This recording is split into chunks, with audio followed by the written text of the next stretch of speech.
Guys, you guys want to know a story? Cool little fun What? story. Basically, in the last week, I contracted a UTI. You know, as you do, doing UTI That's stuff. what's up. Yeah, so it's fun. That's fun and cool. The best part of it getting a UTI though is when you tell your dad and he doesn't know what UTI is, so he thinks you got an STD. So he gives you $30 so that when you're in New York, you can buy yourself some contraception so that you don't get no STDs in New York. Because I'm gonna fuck in New York apparently. Question mark. Yeah, I mean, you gotta stay safe. He's a confusing guy. we know you be getting busy. You know I be getting busy. You know I be getting busy, bro. I'm telling you. I'm telling you. Oh my god. Be careful out there. Oh my god. Oh my god. Oh my god. Oh my god. This was up in the minutes. Episode 21. Episode 21. Episode 21. Episode 21. 21. Oh my gosh, that's such a big number. Is old enough to drink. Yeah, dude. I'm telling you. Check At this into a point, hotel by itself. do we have anything else? Do we have any other milestones? Like, is there anything at 22 you can do you can't do at 21? Have we finally reached the age where we can just, you got free reign? I mean, at 25, you can rent a vehicle. You can't rent a vehicle until 25? That's crazy. That's right. That's stupid as hell. Right. I can't drive, You know, so that's not. You know what's crazy? It depends. You can go to war and drive a tank before 25, but you cannot rent a damn vehicle. That's just crazy. It's fucking ridiculous. That's crazy. Now, maybe, I don't know. Crazy. Maybe it takes a long time to be like a tank driver or some shit, but I just feel it's like a skill set, you know? It's like you don't just get in that shit, you know? I mean, It's what? like No, so like you leverage can and join the military at 18. It can't take 7 years to get good at fucking driving a tank. Surely not. You know, you can actually join the military younger than 18 if you get a waiver. Ooh, okay. Yeah. Shit. Like if you legally annex yourself from your parent. If you do that. No, what's up with the minutes is yourself from really your we're putting you guys on game, bro. If you guys want to start driving tanks, you can do that shit from young. You can do that shit from young. You heard it here first. Listen, all our young influential listeners, go join the military. The American government needs you. Yo, yeah, you want a Dodge Charger? I'm gonna tell you the easiest way to get you a nice little car, nice little whip, 19.5% APR. You know what I mean? All your food, you just go to the chow hall and eat. You live in the barracks, real nigga, man. You got healthcare insurance, dental. Yeah, man. Join in. I mean, healthcare insurance that's serious over there, man. You guys gotta be careful and shit. Yeah. So what do we talk about on this podcast? This podcast? You mean What's Up with the Minutes? The podcast that we're on right now? Oh my God, it's What's Up with the Minutes. On this podcast, this very podcast that we're on today, every 2 weeks we take 3 topics and we discuss them. We talk and we discuss them. Hip hop and the like, underground stuff and also things. My name is KOSEY, aka KOSEY, rapper, producer, podcaster extraordinaire, she, her champion, transgender queen doing the hip hop thing. Oh my God, who's this guy? Who's this guy here? Who are you? That's me again. It's Mega. Yeah. Yes! Oh my God. Tokyo based house against. Yeah, you know. So the vibes. True. Shout out. They should make more of that guy, bro. That guy's seriously good at what he does. What is right. this guy? I still don't have like a cool way to introduce myself. So, I'm Trey, also known as TREDOES. So true. Throw out a third thing. And now you should just prepare like a tweet for it every time. Just a single tweet, you know, like 144 characters or whatever they do. Yeah. You know what I mean? I'm the thumbnail guy. Yeah, that's Trey, the thumbnail guy. We rock with him. Shout out. As previously mentioned, every single fortnight, we, as What's Up with the Minutes, the 3 of us, What's Up with the Minutes, the crew, What's Up with the Minutes, that is us, we take 3 topics and we discuss them.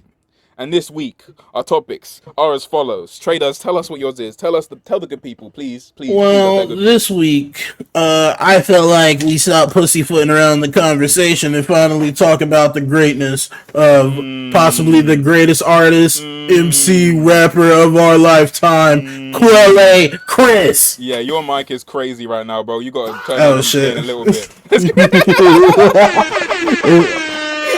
Shout out to the blown out mic. If you see in red on your EQ, that's real hip hop. Tough, bro. Yeah, you gotta turn that shit down in your mouth system and shit. Yeah. It's underground hip hop. It's still loud. Yeah. It's cool now. It's cool. We gotta start sending out the podcast as stems, so that the people can mix it themselves. You know what I mean? That's the future. Oh my God! And my topic's next. My topic's second. Oh my gosh! Basically, what I want to talk about. I want to talk about how comedy plays a very necessary and huge factor in the rap we listen to, and how oftentimes you don't really talk about that to the extent that I feel like it kind of deserves to be talked about. That's what I'm gonna be saying to y'all on this fine evening. And Mega, what's your topic if you have one? Short form is kind of like hip hop and sports, and how hip hop is kind of, there's an idea that hip hop is a competitive sport, and there's a large contingent of the kind of hip hop culture that really views it in that way. And yeah, and so I kind of wanted to discuss those type of things about it. Those are some good topics. It's interesting, you know. We got some good topics this week. We might talk about them or some shit. But before we talk about them, oh, see you, Trey, you just get me. This thing called a Patreon, patreon.com/what's up with the minutes, where we release that explosion is trash. Yeah, it's a weak explosion, but it's cool. Where we release these episodes as soon as they're done, so that's at least a week early. And we also have a bonus topic this week where me and Ko, at the very least, will be talking about the new Makami album. Makami. I forgot the numbers, but you know it because you're a Makami fan. 5783 AM. Easy listening. Yeah, that's music and music. Shout out to August for the animations and the stuff and the like and the GIFs. We fuck with you. But you know who else we fuck with as well? The patrons. Yep. Their names are My Tie, Wet Sticker, Uridan, Paul Hurdle, Gavin, Devil May Swear, Alex Pennington, Nago, Steve, Zoom, Fick, Caden, Evan, Mega, Bleach, and Dano from Free Music Empire. Oh my god. Hell yeah, shout out those folk. Shout out a former patron, Outside House as well. She just put out a project that I'm featured on. Oh my god, I put out some raps. But she's a former patron, so we don't anymore. No, but seriously though. That project is outstanding as fuck. She is crazy at what she do. I rap on there and I rap crazy. I can't even lie to you. I'll be rapping crazy. I can't even lie to you. I'll be rapping. And that's the first feature verse that I've actually done that has been put out. Definitely not the first feature verse I've done. You niggas got to start releasing my verses from these cages. Damn, that was scary. But it's okay. It's okay. I forgive all of you. It's all peace and also love. Trey, do you want to tell us what your topic is? Whether you like your topic and stuff, or do you have more to say about things and also stuff? Nothing. You know, like the video, share the video. So true. Comment down below. So true. Tell us if you think Quelle fucking sucks. Tell us if what's your favorite Quelle album. Shit like that. Yeah. Also, follow the Instagram. I'm trying to do the thing, man. We're gonna get famous and big and huge and massive, and I can't do it alone. I need your support. Stupid. All right, let's do anything else. Trey, please. How do I start this topic? Well, Quelle Chris was born on. I don't have any of that information, but I do know that I've been a Quelle fan for how long?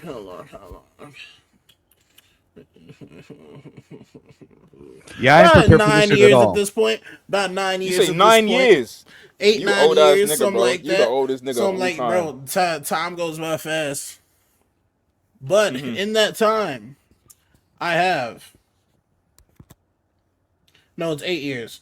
Anyways, in that time, I have grown a deep appreciation for his art, for his music, and I think it becomes apparent to anyone who has listened to him that he brings something unique to the hip-hop sphere, and that's what I want to talk about. I mean, I think you can start with the rapping just on a base level. This nigga's an incredible rapper, which I feel like almost gets overshadowed by like how like just the big scope of creativity around him.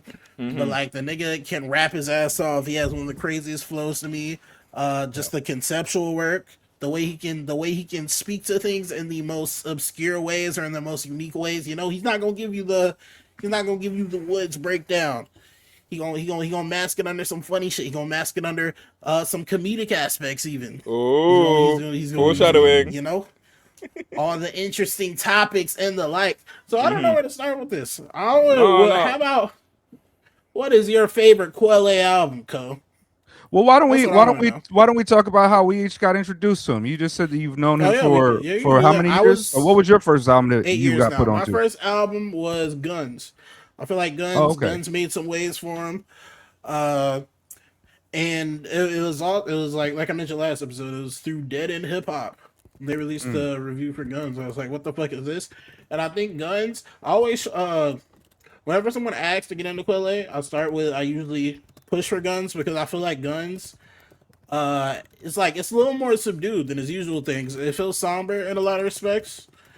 But also just due to the concept, because I feel like in that album he took like a particularly serious tone to get his point across. But also like songs like Obamacare, which is just a banger, shit like that.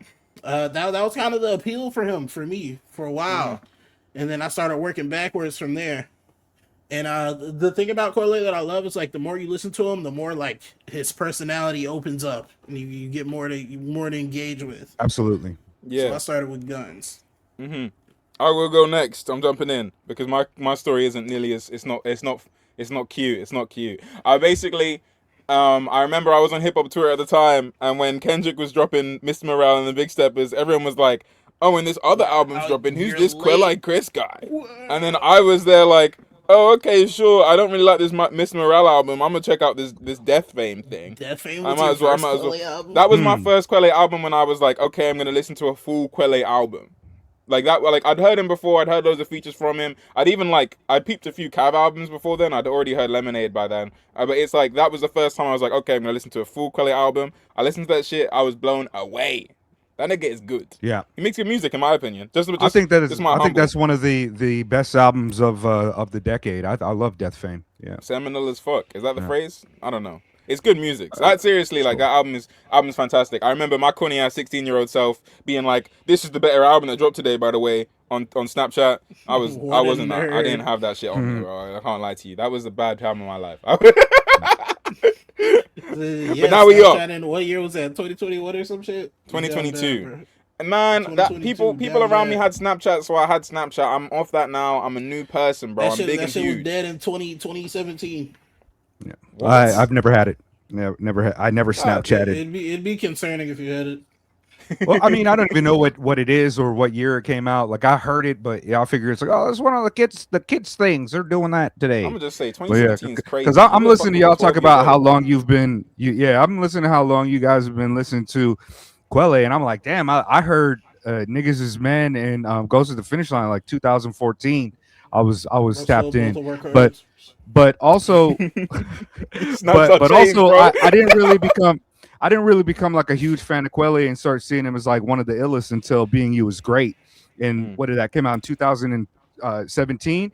And that's the point where I was like, yo, this guy is better than like that's after Being You Was great. I just felt like every album he releases is fucking like unassailable and just like the top tier stuff. Niggas Is Men, Goes to the Finish Line, they good. Shotgun and Sleek Rifle, they're fine. But after Being You Was great, that's when I was like, yo, this guy is he's one of the greatest artists that we have right now. As someone who's like obviously like I wasn't there while it was happening, listening through the albums, I do feel like Being You Is great is the point when he even becomes that artist though. Like I also feel like that album is a serious, like even though the other albums before that are great, I feel like that album is a serious step up in his ability to do the conceptual thing that we all like.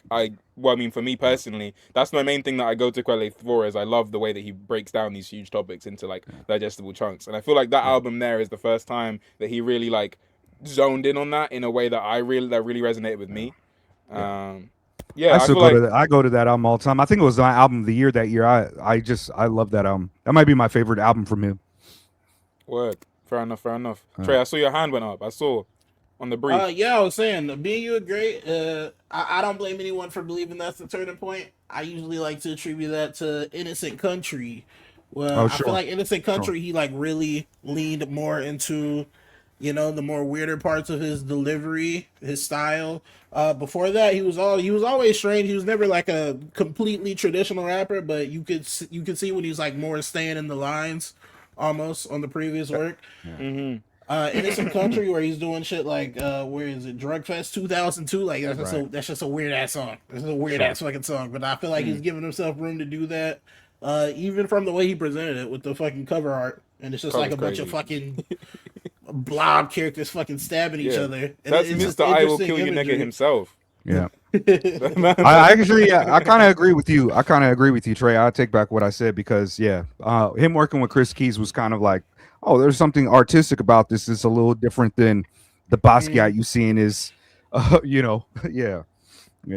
Yeah, I mean, it's just dope. Even when I was listening to this for the first time, and I got to the last track, and I was I'm like, this is it. Like, nigga said, I looked up to God and asked what I should do.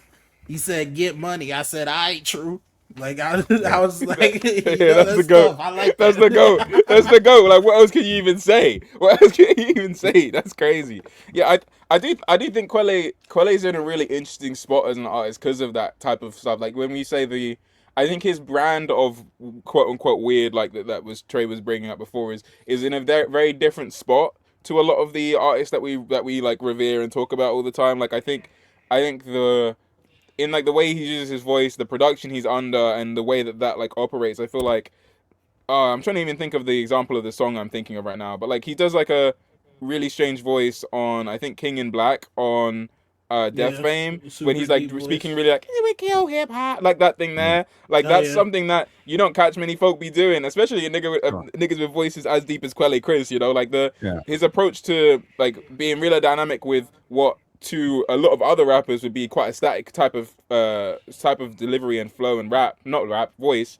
I think is just monumental. Like consistently as well. Like every single album, every single performance, I'm hearing a different Quelle kind of thing, and I really do enjoy the dynamicness of his approach. Like even like when he's popping up on the like what I was noticing really recently, like on the Cine joint, Cavaliers album with Child Actor. Quelle Chris get on that shit, and he's like a wise shaman. Like I don't know where that vibe came from, but it's there, and I'm like I'm all here for it because he's just got all these different pockets that he excels in. Yeah. He's supremely creative. I mean, we talk about the production and the beats, but also he's done music videos for cats. He does his own stuff. He also straight up animating the videos, like creative directing his things. He's also executive produced and help people arrange their albums. He's produced albums for people. He's really one of the most kind of like creative types in the underground space. He could do it all, you know, like he could sit back and be known for his production if he wanted to, but you know, his rhymes are also they're supremely unique and idiosyncratic to Quelle Chris, that if you read back like some of his songs, if you read back them to somebody with the correct cadence and everything, it's like, yo, that scheme is so crazy, like that's got to be Quelle. And it's interesting kind of even in the context of like the last conversation we had about experimental, because the things that he does on his albums, from the flows, from the production approaches to just the sheer kind of the kind of spectrum of sounds that he puts on an album, like Death Fame or Being You Is Great. Like the spectrum of sounds is crazy. Like Death Fame legit has like a gospel type of fucking Negro spiritual on the shit. What's that fucking and it also joint? has like Huey Protest, you know, like how could you let someone like me? That shit's crazy. Yeah, like the little like so slow waltz over. looks. Like my God, it's crazy that you know the conversation, like I appreciate JPEG being like, I'm the most, you know, I'm the experimental one. It's like, bro, like experiments are happening in the underground, and some of these cats are incredible. Like when I think about like the cats who are really experimenting and doing things, Quelle Chris is one of the first people to come to mind. Serengeti is one of the first people to come to mind. These are two like we like this, you know, Mega. We like this. Those bro. are supremely talented cats, man. Like. And I also think that it's really interesting because Quelle's kind of his reach is so wide and varied. Like he can appeal to like street cats, you know, rocking with like a Cavalier. He can appeal to the nerd cats. Like he can appeal to like the white kids who are, you know, like there's like the spectrum of people being able to jump in is different. Like there's a lot of like I don't, you know, as much as I love a lot of like Elucid shit and you know, Woods and all these other cats, and even Open Mike Eagle, like I feel like a lot of shit that I could put like my nephew onto is not going to be with those cats. But I could put him onto a Quelle Chris joint like Def Fam, and he'd be like, yo, what is this? Quelle Chris also has this kind of like cool, undeniable kind of like he exudes a lot of these. Not that other artists don't. I don't want to make it like that, but he seems real niggerish to me. To like, like I know all of them is like we all like that and shit, right? But he just seems to exemplify like, yeah, nigga, I'm a regular black dude. Like I'm, you know what I mean? Like I feel like he could pull up on you on the block and it would just be like, oh, word life, and a lot of cats, they probably could do that, but it's a little bit different, man. Like I think that something about that dude is just like so wide and amazing. And yeah, my nephew K Rock, man, he rocks with Quelle Chris, and I'll put him on to everybody, and he just be like, nah, I'm not really gonna go back to that one, But Quelle can also he can rock with Rock Marciano, and he can also rock with Homeboy Sandman, and he could also rock with the nerdy type of more like nerd type like cats, you know what I mean? Like the fun comedy cats. Like he's just got it all, man. He's a really incredible complete artist. And if somebody's like, yo, my favorite MC is Quelle Chris, I'm like, yo, you're one of them. You're like one of the like you're a good hip hop head. I'll invite you to the function. You know what I mean? Like you can't always. I feel like he's an artist that like you can't necessarily do that with some other artists because it's like you don't know, right? Like Billy Wood, like a lot of people that might like Billy Woods, like who's the nigga that was running the account and shit? He's like a Jewish landlord or something. You know what I mean? Like I know the Quelle Chris fans is not gonna be on some fucking shit like that. Real fuck shit. We ain't getting words of Quelle is what I'm hearing. If I meet somebody like, oh yeah, Quelle Chris, one of my favorites, it's different than like if you like Open Mike Eagle, I'm like, cool, man. Like, so, where'd you go to college? You know what I mean? Like, you know what I mean? It's like, if somebody tell me like, Quelle Chris, I'm like, what's up, nigga? Like, where the bitches at, nigga? That like, is it's such a funny way to conceptualize any of that. That's ridiculous. I'm saying, man, you see, no, but I think what you're saying though. I think $100,000. His main man is Cavalier and shit. Cavalier is, you know what I mean? Like, there's just a certain type of different energy. Seen the tweets, we know. It's a different energy, man. What you mentioned before, like putting your boy onto it, and then him being like, I'm not going back to this. I've always loved how like fearless Quelle is with his ideas. Like there's so much shit that he often does where like it doesn't have to make sense to some of his tracks are just straight up inside jokes that happen in the studio, one-off shit like that, and he will just let it ride. He doesn't give a fuck if it doesn't make sense to like some wider listening scope or anything like that. He'll just let it ride. I've always appreciated that.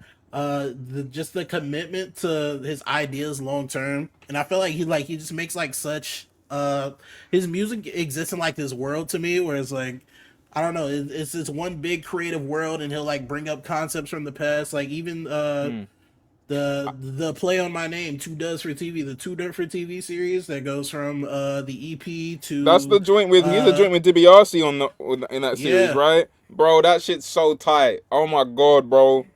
Nigga, don't get me started on DiBiase. Actually, no, we can't do that right now. We can't do that right now. I'll go for hours. Don't even let me get. What you saying? Make that a topic. But the Two Different TV series where where it goes from the EP to Niggas Is Men to Innocent Country to Innocent Country 2, like the progression from that, the range in those albums, that's amazing. And just him becoming like fully realized over time and like bringing these concepts, like even more into reality. The way he expresses that with the animations, I would love if he did more animation work, because animation work is it's so good to me. But he made the video for KDI's joint. The KDI joint, like, and it's like fucking spectacular, fucking space rap, like space shit, like there was something Trey brought up there. The Obamacare music video. Yeah, which is frightening. And the Rolls Royce video from the Preservation album. Oh, is it? Okay. Oh, actually, that's the one I've seen. That has your profile picture in it, doesn't it, Trey? Mm-hmm. Yeah. That shit's tough. That shit's tough.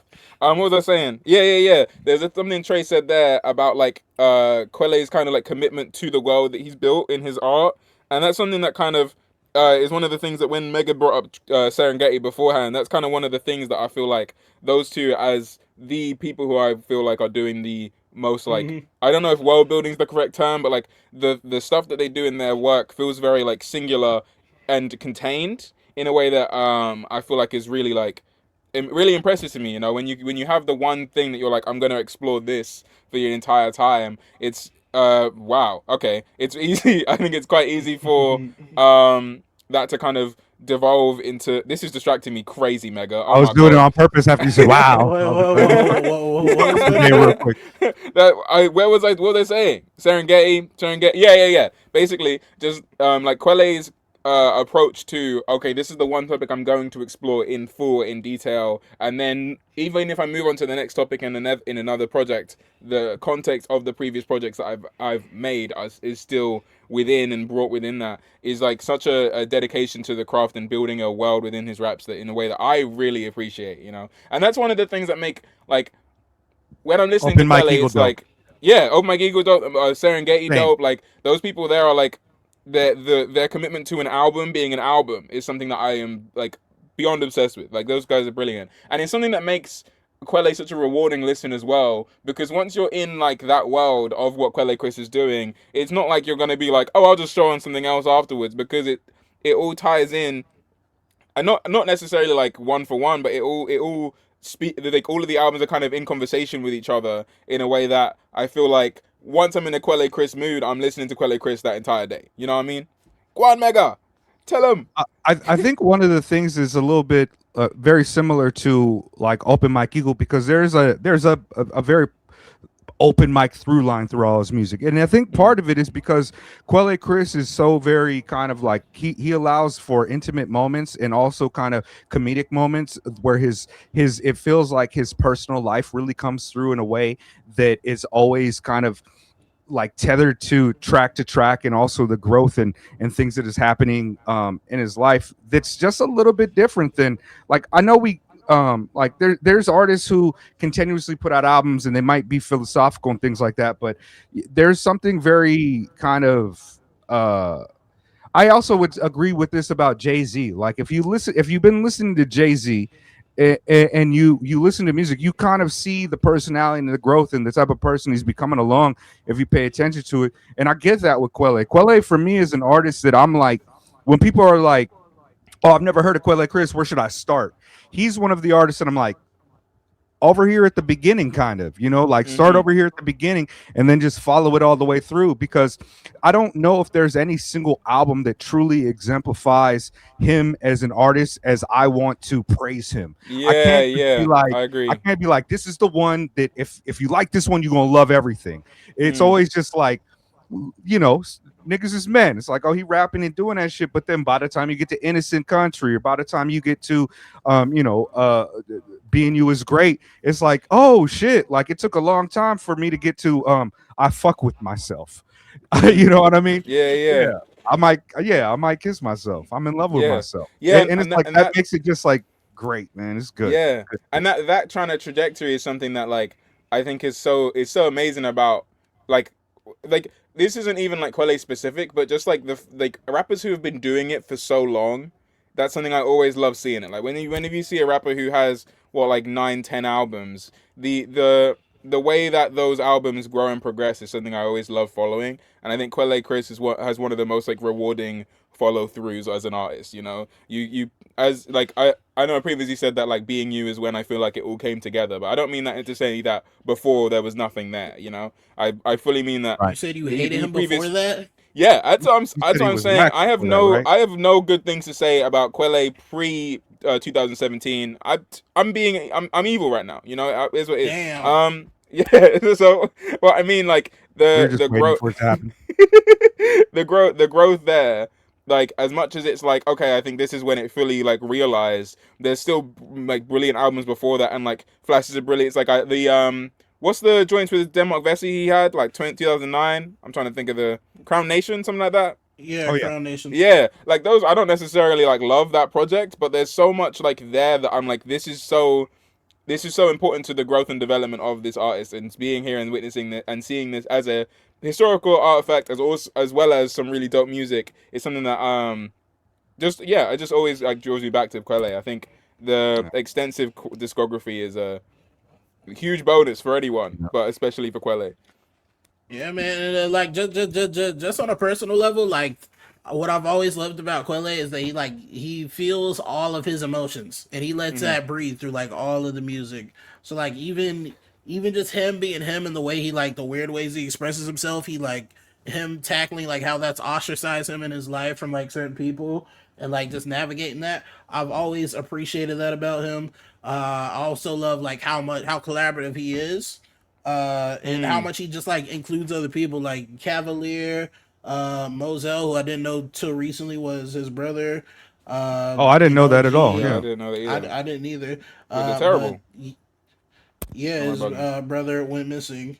I haven't checked the update on that. But, raw. Oh man. Yeah. Sorry to hear that. Yeah, but who else? Who else? There's other people in the Denmark, of course. Chris Keys. You know, I just feel like the way he includes people. I've always loved it because I don't know. I feel like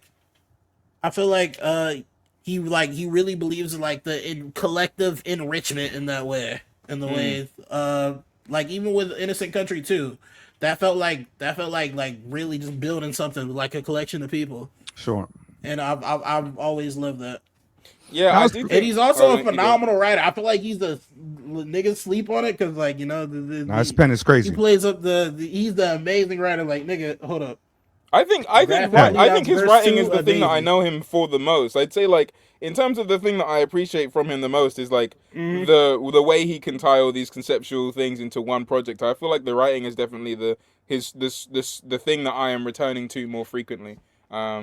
What do you think is the thing that most people are talking about that isn't the writing? Because that's definitely like the main there's appeal the to writing me. to an extent, but also like I feel like on like off the cuff, most people wouldn't view him in the same as like a Woods on a writing level. That's right. And I view him in that lane, like with just the pros of it all.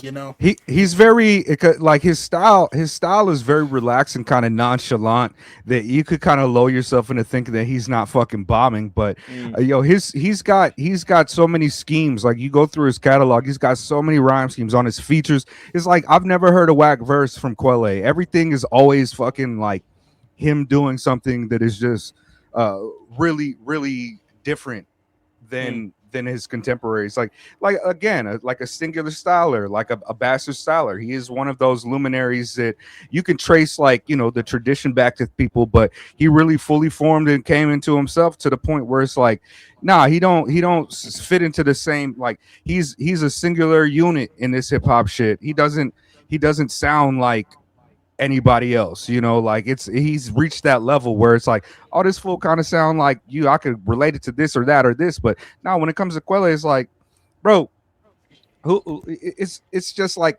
there's something about it that is just special. Like Sudden Death, like that, there's not even lyrics on that, but like that's the writing, that's him, and it's just like this is like one of the most beautiful things I ever heard. I don't know. I'm gonna get off this nigga's dick. Get off this nigga's dick. Graphic Bleedouts is one of the most amazing songs I've ever heard in my life. Wait, which song say that again? I didn't hear you. Graphic Bleedouts from Innocent Country 2. Yeah. The nigga said, at all with the gauze it took to bring pause. The horror and scars that shook to the core. Once thought a gift from a god, you mistook for a more. Most end up right with the Lord or end up seeking a lie. A faith in leaders is easier than believing in this nigga or that broad, because ultimately all flawed. And then it's crazy. Next part. Wait, that's crazy. The thief who greets burlap sacks full of hearts, he wishes he could pawn them, but they still beat while apart. Now that's a living soul. Collabos with the shadows and dance routines with the ghosts. Yeah, because not that many mistreatments get deleted in post. What are you talking about? No, he's crazy. That's what I mean though. Is like that is what I go to Quelle for. Like I'm hearing it, I'm like, this nigga is like, he's rapping his ass off, of course. But I'm always there like, this nigga really saying shit. That's something I really love. And I think he definitely can bar out as well. But it's definitely happening less frequently. Those Death Tape projects have like I really like those as well, because he just has the chance to kind of like spread out and just do like dope shit. Like what on the fucking chorus of Shine Brighter, when he's like, Shea Butter had your boy shining like what's her face. It's like he's just talking his shit. And it's brilliant. But like there was something you said, Trey, that really interested me actually. The idea of like Quelle's approach to collaboration and like people being a part of his like artistic project and the way he does it, because Quelle Chris is one of those artists who like most of his projects and like basically all the projects I love have like 1 million features, and that's rare. That's rare. Most times if I'm listening to a rapper and they have loads of features on their thing, I'm usually like, oh man, I wish there were less features on this. I just want to listen to this guy. But yeah, Quelle is so brilliant at creating the experience that there's no moment where I'm listening to another rapper on Quelle Chris's album that I'm like, and this nigga shut up, I want to hear Quelle Chris. That's like, you know what I mean? Doesn't happen. And I feel like that's a real testament to his ability to both like bring in these names that, you know, people are going to be excited for, but also have a real reason to have those people there. You know, I think that's a real testament to skill that a lot of people don't necessarily have. I feel like there's a lot of rap albums I hear, I'm like, man, like there's too many features on this shit. But I love the rapper who's the main artist, you know. So it's like it's a really difficult thing to balance when you're hearing when your favorite rapper ever is on a song with like just some guy, you know. Like it's that thing that people be saying, like the weed carrier raps. You know what I'm saying? Like you guy who come around and he's always carrying the weed with him, so he's like, okay, you can get on this verse, fair enough. You know what I mean? I ain't paying, so it's chill. You know what I mean? This is my payment, bro. You know, that's what I'm saying. It's like sometimes folk be like that, but Quelle Chris never. The art is always putting pushed first, and it's always a brilliant experience. What are you saying, Trey? On Death Tape 2. Death Tape 2 got slept on to me. Because obviously I prefer that one. I prefer that one. What? Yeah, but it also wasn't on like B-sides to me. Yeah. I feel it sounded like joints that were kind of like maybe could have made it to Death Fame. When I say Death prefer, Tape I mean to Death Tape. I mean to Death Tape 1. I prefer it to Death Tape 1. I love Death Tape 2 because it's literally just Quelle, Cav, and Denmark. And they're just going off, bro. They're just going off, bro. Shine Brighter. Who made that beat? Who made the beat for Shine Brighter? You're a problem. You're a problem. That beat that's one of my favorite beats ever. That is one of my favorite beats ever. There's so much dynamicness going on to that track because it's got the fucking twinkling of the pianos and then the way, and then the way the fucking keys come in when they're actually like playing actual chords and shit, and then the vocal peaching through the top of it. That's Seb Bash. And Quelle. Yeah. I can never hit on that nigga ever again. Well, actually, that's crazy. Now that I think about that sounds like something that could come from what the fuck is the Lucid album? The recent one. I guess you had to be there. Oh, Seb Bash. I heard Mike Shab. My brain thinks of these two niggas. You said Seb Bash, that makes sense. That makes sense. I was like, Mike Shab made that shit? Damn. Not to hate too much, but at the same time. Just enough. Fuck Mike Shab. No. His beat on the most recent Navy Blue is fantastic. That nigga can produce. It's just I did not. Shine Brighter is not a beat that he would make.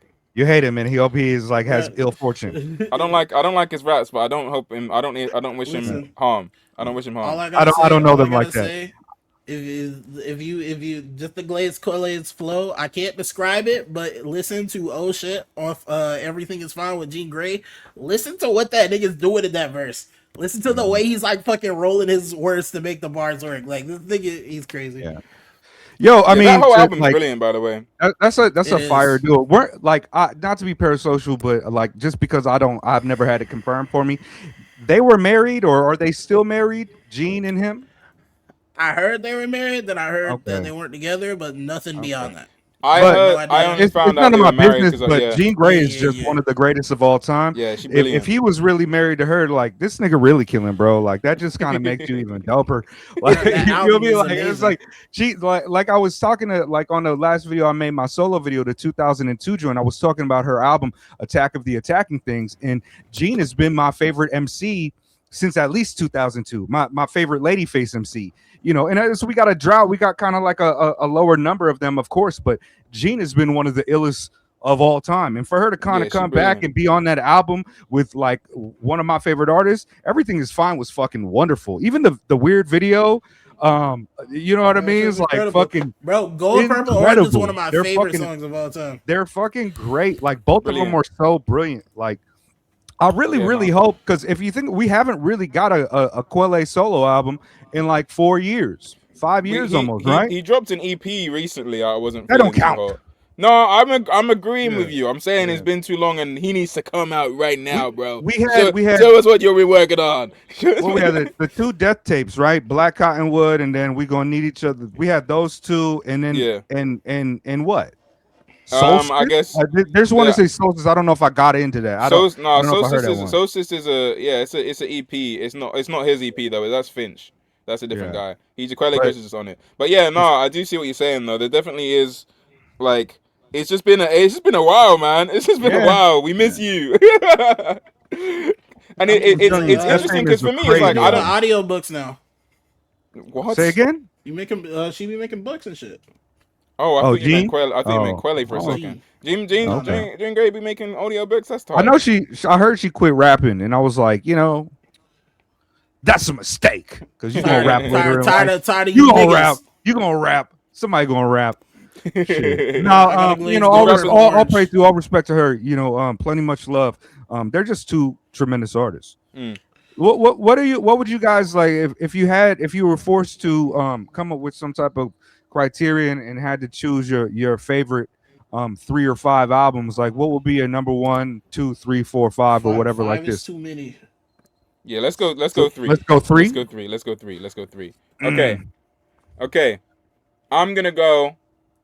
See, I'm low key a basic bitch. Let's do our 1s, our 2s, and then 3s. Like boom, boom. Should we do it the other way? Like okay, 3? Okay. Yeah. I don't know. I'm just thinking. We got to build up suspense, tension for the audience. Drum rolls and whatnot.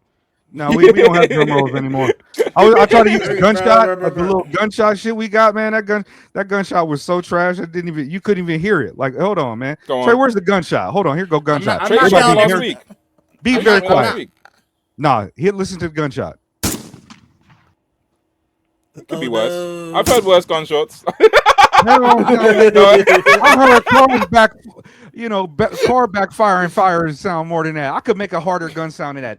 Pew. That's tough. That's tough. Man. But yeah, all right, tough. 3. Yeah, 3. Okay, number 3. I'm gonna go. Ooh, I'm having a hard time. Death Fame. I'm gonna go Death Fame. I think that album is phenomenal. I think Quelle has a few good albums that I'm like, I have nothing bad to say about this project. And Death Fame is one of those where it's just phenomenal to me front to back. There's some songs on there that I just feel like no one else would ever make ever. Like I brought it up previously because it's like how could they love someone like me is seriously one of the most like monumental hip hop songs to me. Like hip hop, if that is even what you want to call it. I mentioned this before in the Secret House Discord. The Secret House Discord. By the way, if you guys want to talk about what's up with the minutes or anything Secret House related with us, to us, you know what I mean? Join the Secret House Discord. I'm gonna put that link in bio in the description of this video. What am I saying? What was I talking about? Ranking. How could they love someone like me? Like that song is just so, kind of antithetical to what you would expect hip hop to be in a way that I am just so enamored by.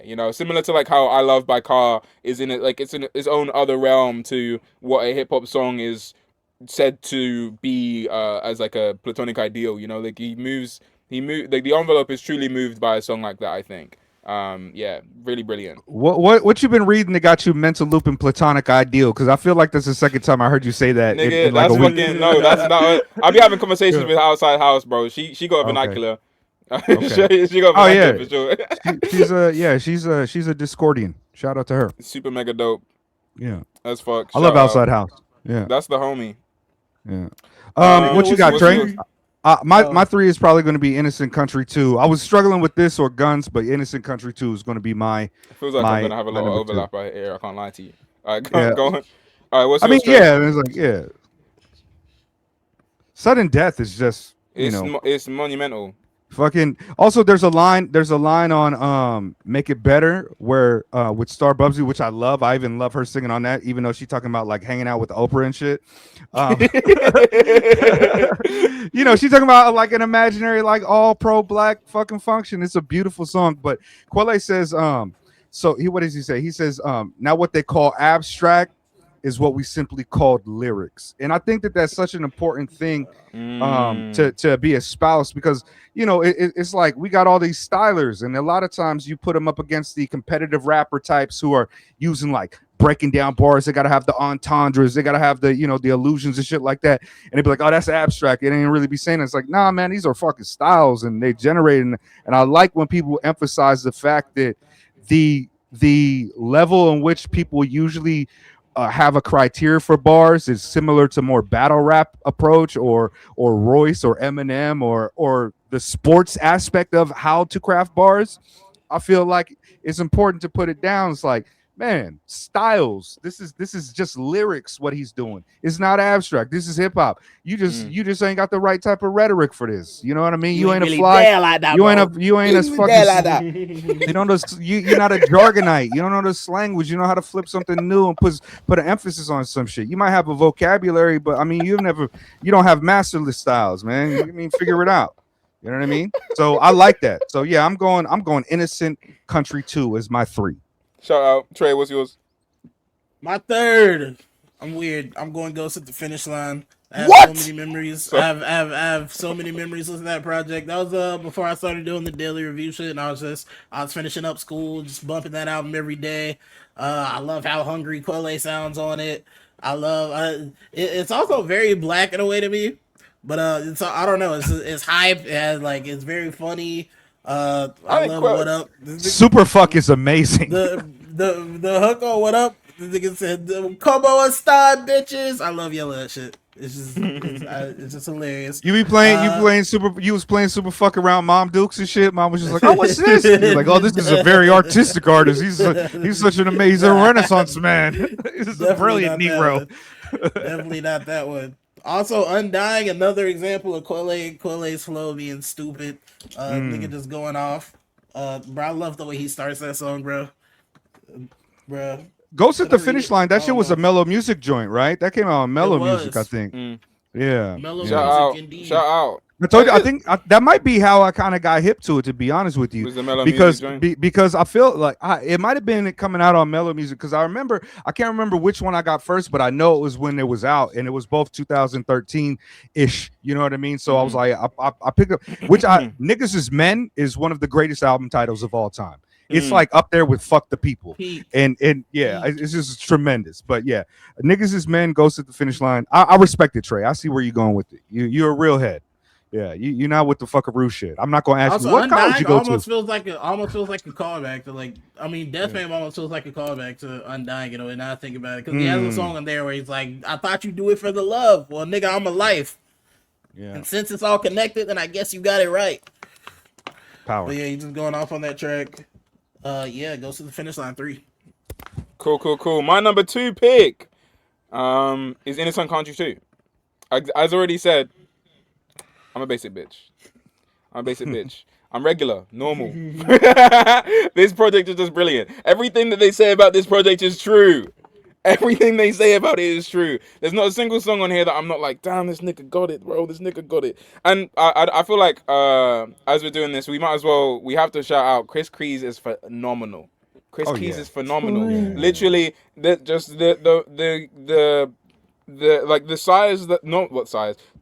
output of Quelle Chris and Quelle Chris has just been consistently phenomenal. Every single time they work together, every single album they have together, it's just brilliant shit. Brilliant shit. Quelle Chris is a phenomenal producer. He has a really specific sound as well. I feel like there's a sound that he's working on and with that is it's instantly recognizable but not samey. Every single beat is like a different thing going on, but at the same time I'm hearing a beat, I'm like, oh, okay, that's the Quelle Chris joint. He's doing that thing where he has the piano and he puts that little filter on it. Hell yeah, I love that shit. You know what I mean? You can hear that calling card, but there's never like, oh, this is the same beat he's made 20 times before. You know, I feel like there's a real brilliance to that. And Innocent Country 2 is when I feel like the synergy between those two is at their best. They're just brilliant on that shit. And I think Quelle Chris, like, that album is still very strange, like, but I feel like they're both like dialing it in a little bit to be like, how can we kind of say the thing that we're saying in a more give me a sec, sorry. I got distracted. They're kind of like reining it in to be more, not normal, I would say, but like kind of palatable to spread the message that they're doing more easily. Like I heard Innocent Country on the radio and shit. Like that album popped. It did well. Quelle Chris has a fucking Grammy nomination because of that album. Oh, what? Shout out Lizzo. Lizzo sampled that shit. One of the Yeah, Lizzo sampled Sudden Death, so Quelle Chris is a great elimination. I didn't know that. I haven't heard that. I'll have to check that out somehow. It's alright. It's fine. Probably not. Nah. Yeah, I'm good. you're good, bro. I'm straight. Don't worry about it. Yeah.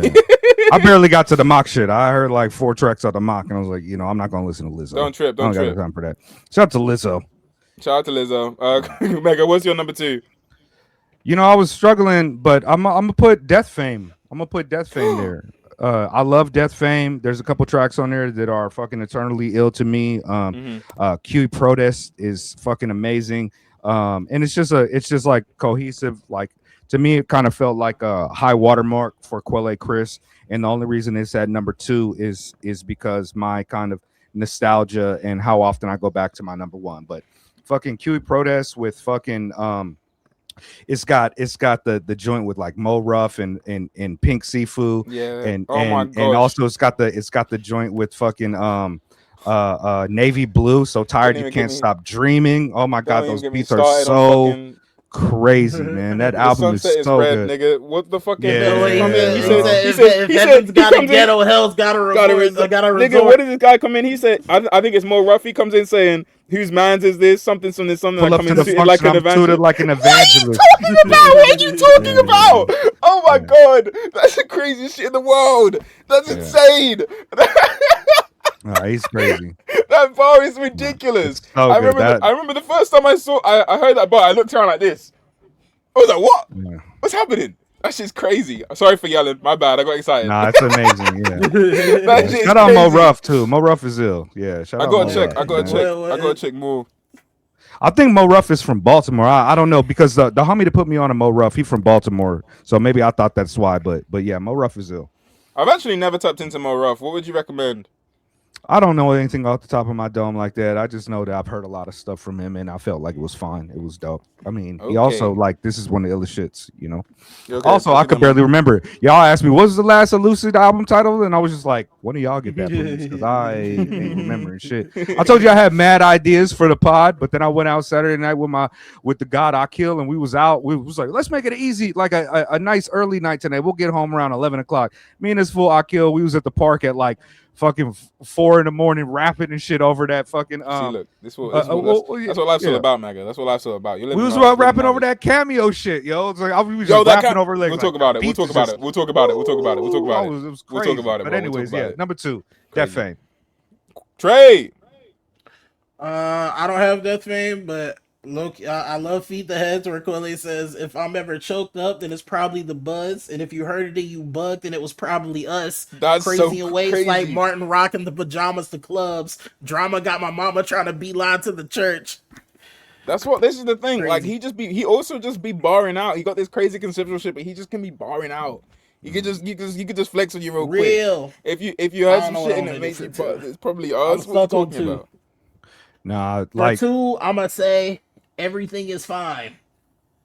That project is amazing. I played the fuck out of it. Like I said, Gold, Purple, Orange is like one of the most beautiful songs ever to me. Oh wow, that shouldn't be interesting. I'm not gonna lie. Well, I mean, I think it's interesting because a lot of his albums are kind of like heavy with a lot of tracks, and Everything Is Fine. It was, I feel like there was only like 8 songs. Like there was a lot of instrumentals, so like skits on there or something. This is what I'm thinking. There's like 3 skits. It's 15. Maybe I was thinking it was like shorter. I haven't really gone back to that one for a while. I got a few joints that I go to that. Waiting for the Moon is my jam on that for sure. Every like Gold, Purple, Orange is definitely my jam off of that. But yeah, I got to go back to that one.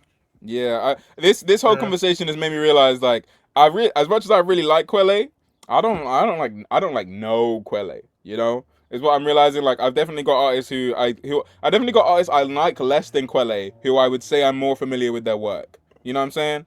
Like I feel like Quelle one I got to study up a little more. Hey, what a loser. Hey, I'm still trying out here, man. We trying. Listen, you know what I mean? We learning. It's a learning experience. the chorus on Gold, Purple, Orange for the 10 feet short, 100 degrees cold, riding high on summits low, mighty weak, light as stone, pretty ugly, faded glow. Hold on tight, I'm letting go. $1 million poor, living to die, dying to grow. Beautiful. beautiful. Nah, and the way the vocals, vocals swell with that, so good. Remember, also, everybody alt-right gotta be white. Everybody disagree gotta be wrong. Everybody black dick gotta be long. I read this shit. I gotta feel personally attacked on this one. If you too will and try to chill, get a kickstand. Everybody getting money had a game plan. Every truth seeker dropped by a hitman. Everybody alt-right gotta be white. Everybody who disagree gotta be wrong.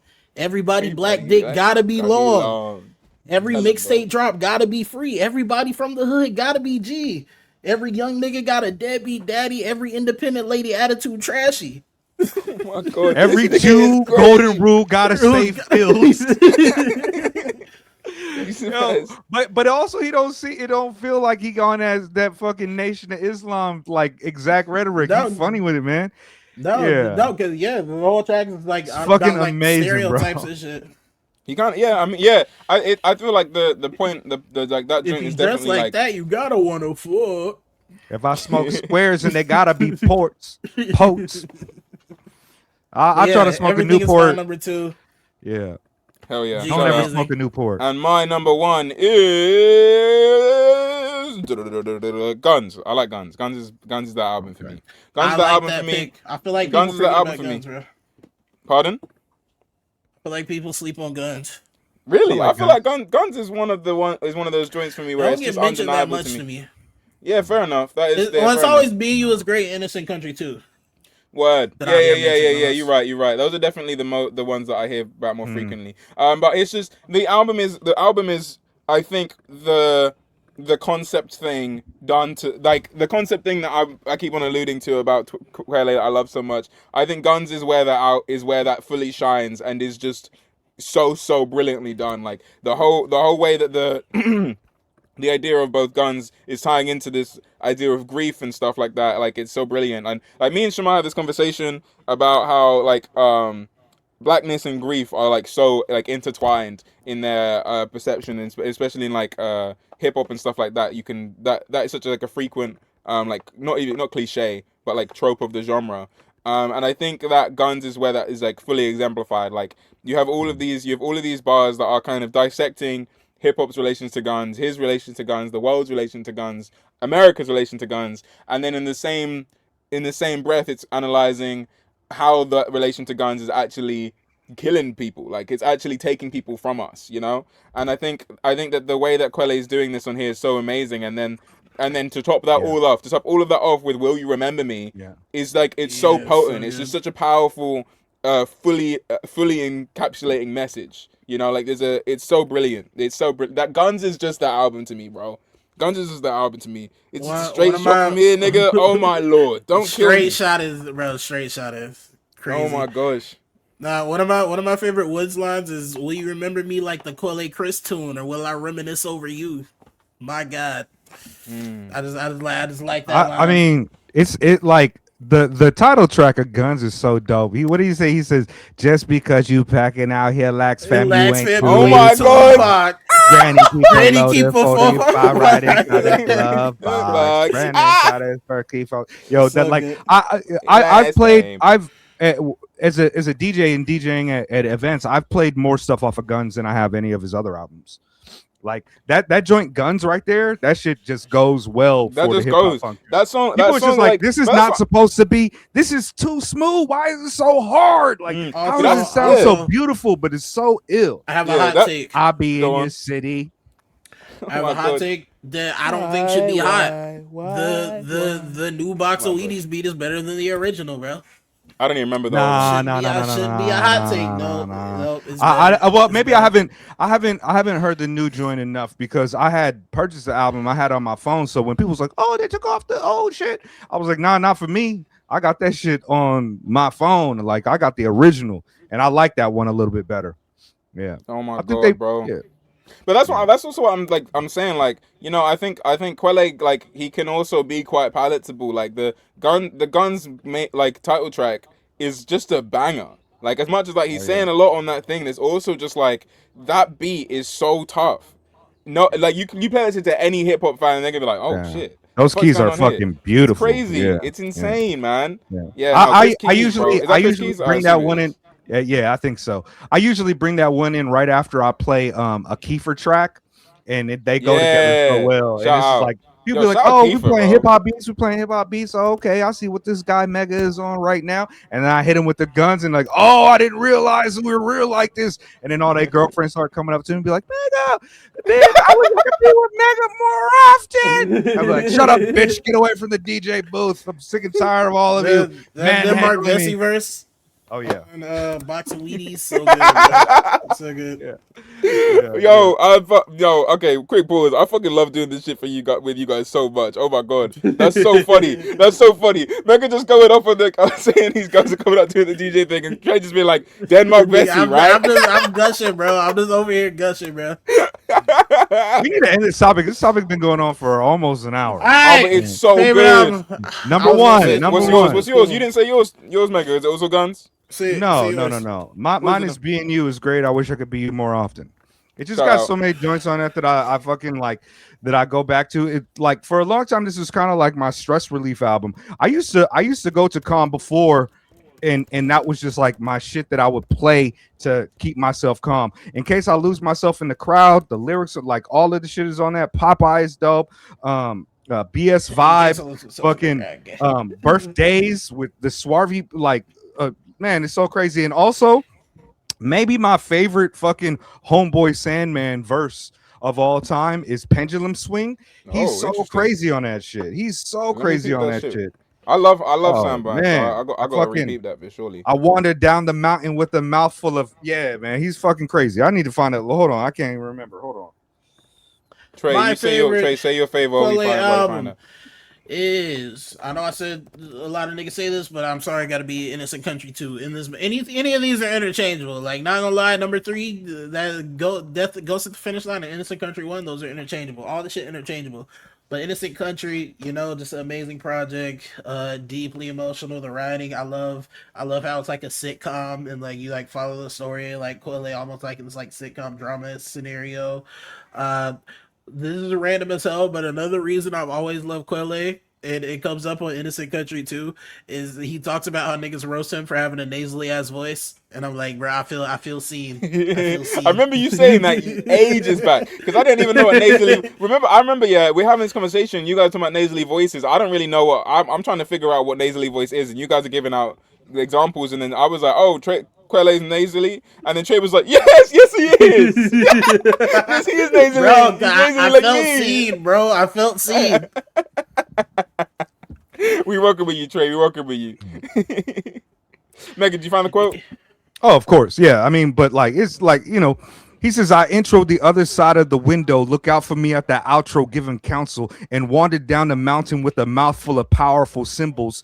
To spit the shower the sinful, to make the powerful simple, and chained and collared the cowards to build a tower for kinfolks. Oh my God. Oh shit, is that the cycle? Is that the never-ending spiral that oscillate between deceitful and disciple? It seems I cracked the cipher between the peaceful and the psycho. He's so crazy on that, He's man. so crazy.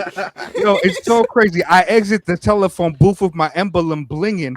Like, it's like, it's so ill. I think that's an Alchemist beat. Is that Let's find out. Beat? But man, Homeboy Sandman is so dope. Homeboy Sandman is so dope. He just get me sometimes when he's like, I'm the MC who's anti-vax. We can. He's be like, I'm the MC who hates the internet. It's like, nigga, why are you mad at people on the internet then? Get off. That's bars, nigga. Listen, I'll end the Quelle topic love like Sandman, this. though. I'll end the Quelle topic like this. He once said on Death Fame 2, I swear to God, I swear to whoever you swear is God. Life throw you challenges, man. It ain't that hard. It's kids in Africa, like white people used to say. That's just funny. Anyway, but that funny line is a great use of comedy and rap music, and how comedy can be used inserted in more serious context to enhance the text. But for some reason, comedy has a weird relationship in rap music, and Cole wanted to tell us about that. I want to tell you guys, man. I need to fucking get this off my chest, dude. Oh my God. Basically, so the other week, as you guys know, because I keep on talking about it and won't shut up about it, I went to see Video Dave and Open Mic Eagle perform at the Jazz Cafe in Camden, and it was a good time. It was a fantastic time. We get it. Hey. It's probably an amazing, enriching experience. I'm happy you got the Get experience. off them niggas' dick. Get off their dick. Why you holding their dick? Why you on their penis? Nah, that video is so good. Why you on a nigga penis? Why you holding that nigga's penis? Why you kissing this nigga penis? Hold a nigga penis. Like, yo, calm down, G.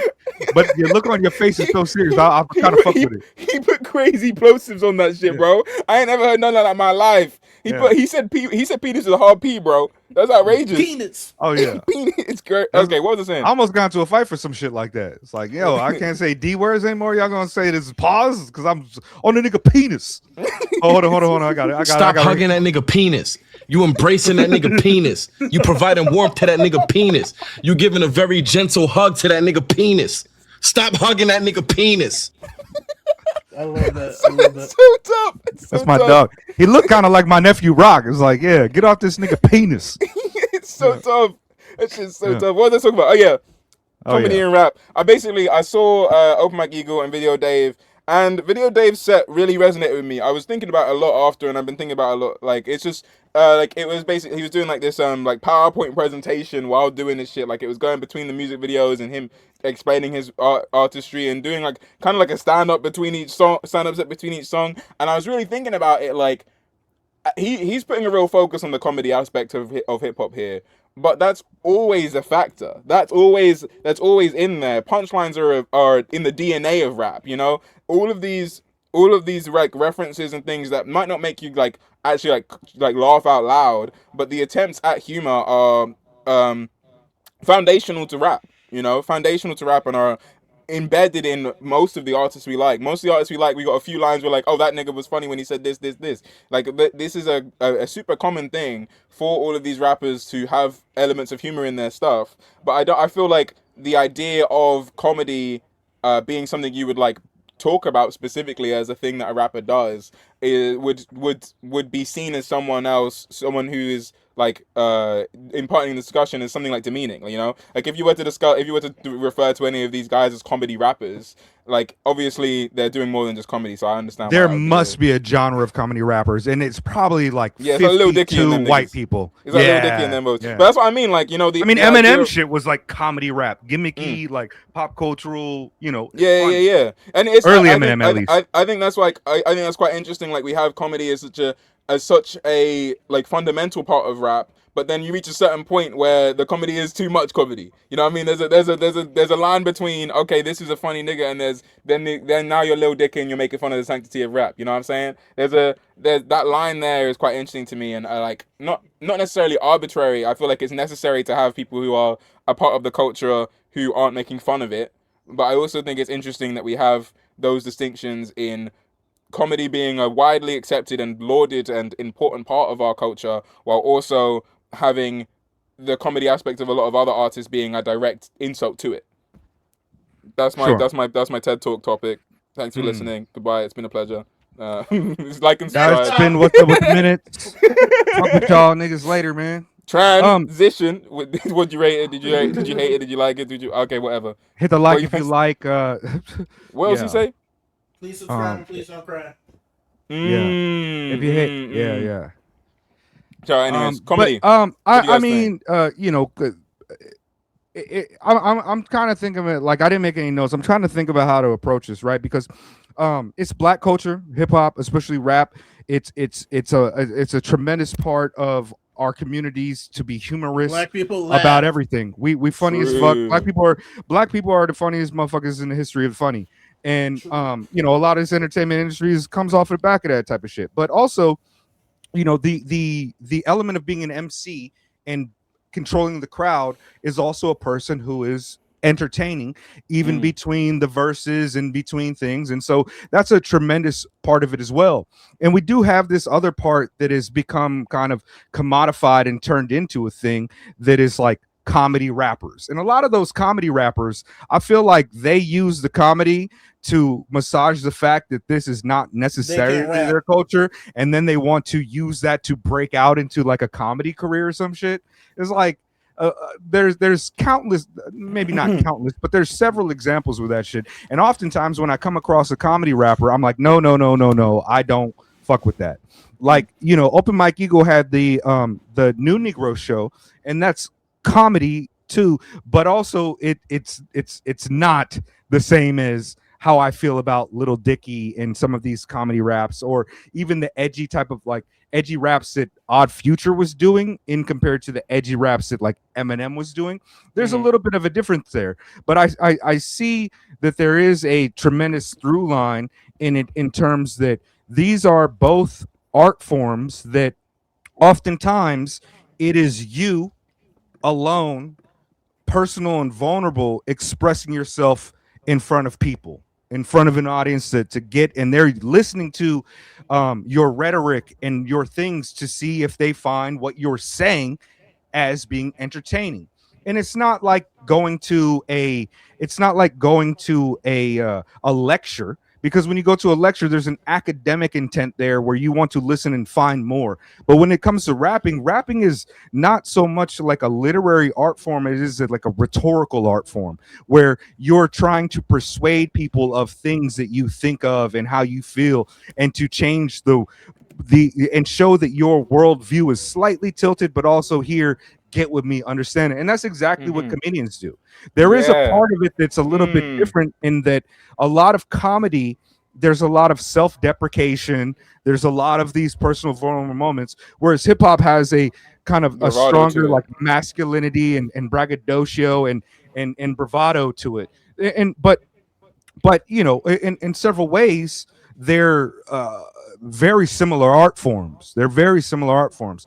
I personally, the things that I find funny from my rappers are not necessarily the things that are supposed to be like, it's a comedy song. Like when I listen to RKX Nephew, I'm like, yo, this is the funniest shit I've ever heard in my life, because it's obscene. Like, who was your last girlfriend? Who was your last boyfriend, bitch?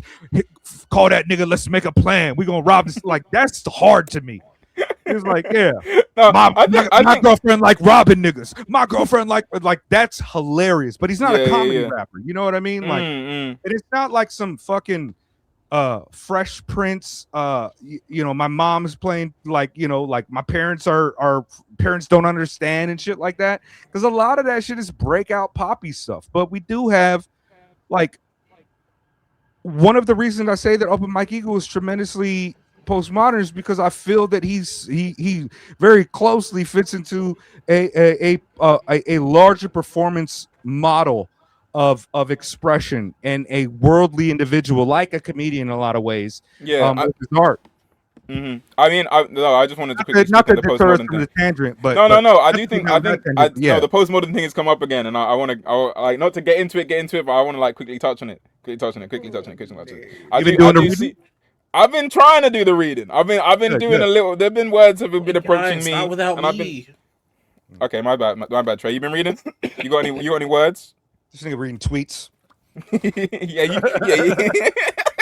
You see, he took his headphones. He gone, bro. You pissed him off. Until this nigga try to do a book read or be like, yeah, I read this, and we could build off of the book. I'm gonna pretend like he don't read. It's like that shit that, when Fick was like, yo, I started reading a book, and then fucking Gab was like, what is the book called? How to Lie About Reading Books.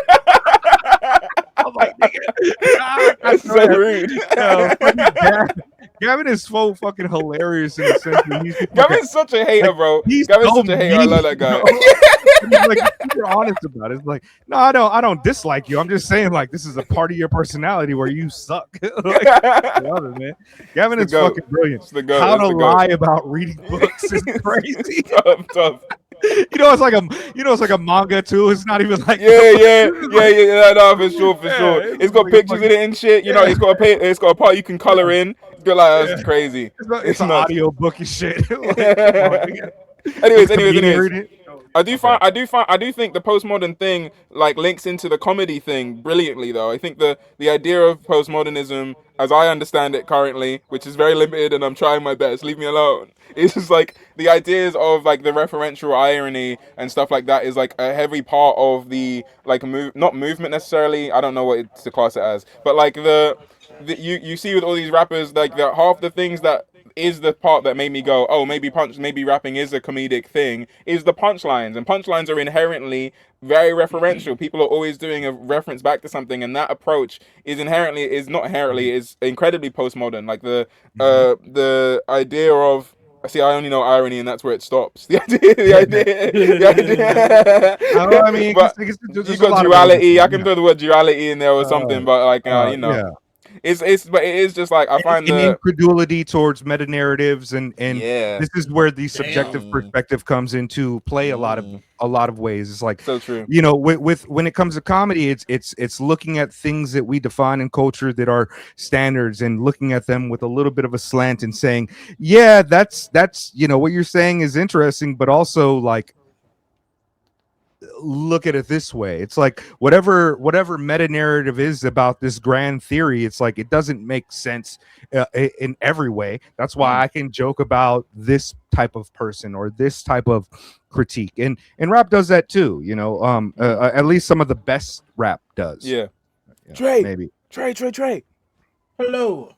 Real quick, just want to give an update. As of about 5 minutes ago, Quelle posted that they did find his brother, Moselle, and he's wonderful, safe. man. So that's good.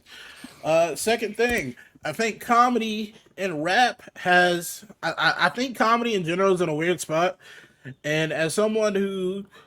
like, comedy in its, like, most basic form of, like, stand-up and all that, I feel like I haven't engaged with that in a modern context, really, because the whole industry, like many industries, feel bastardized in a sense. And I think that's kind of because comedy has kind of...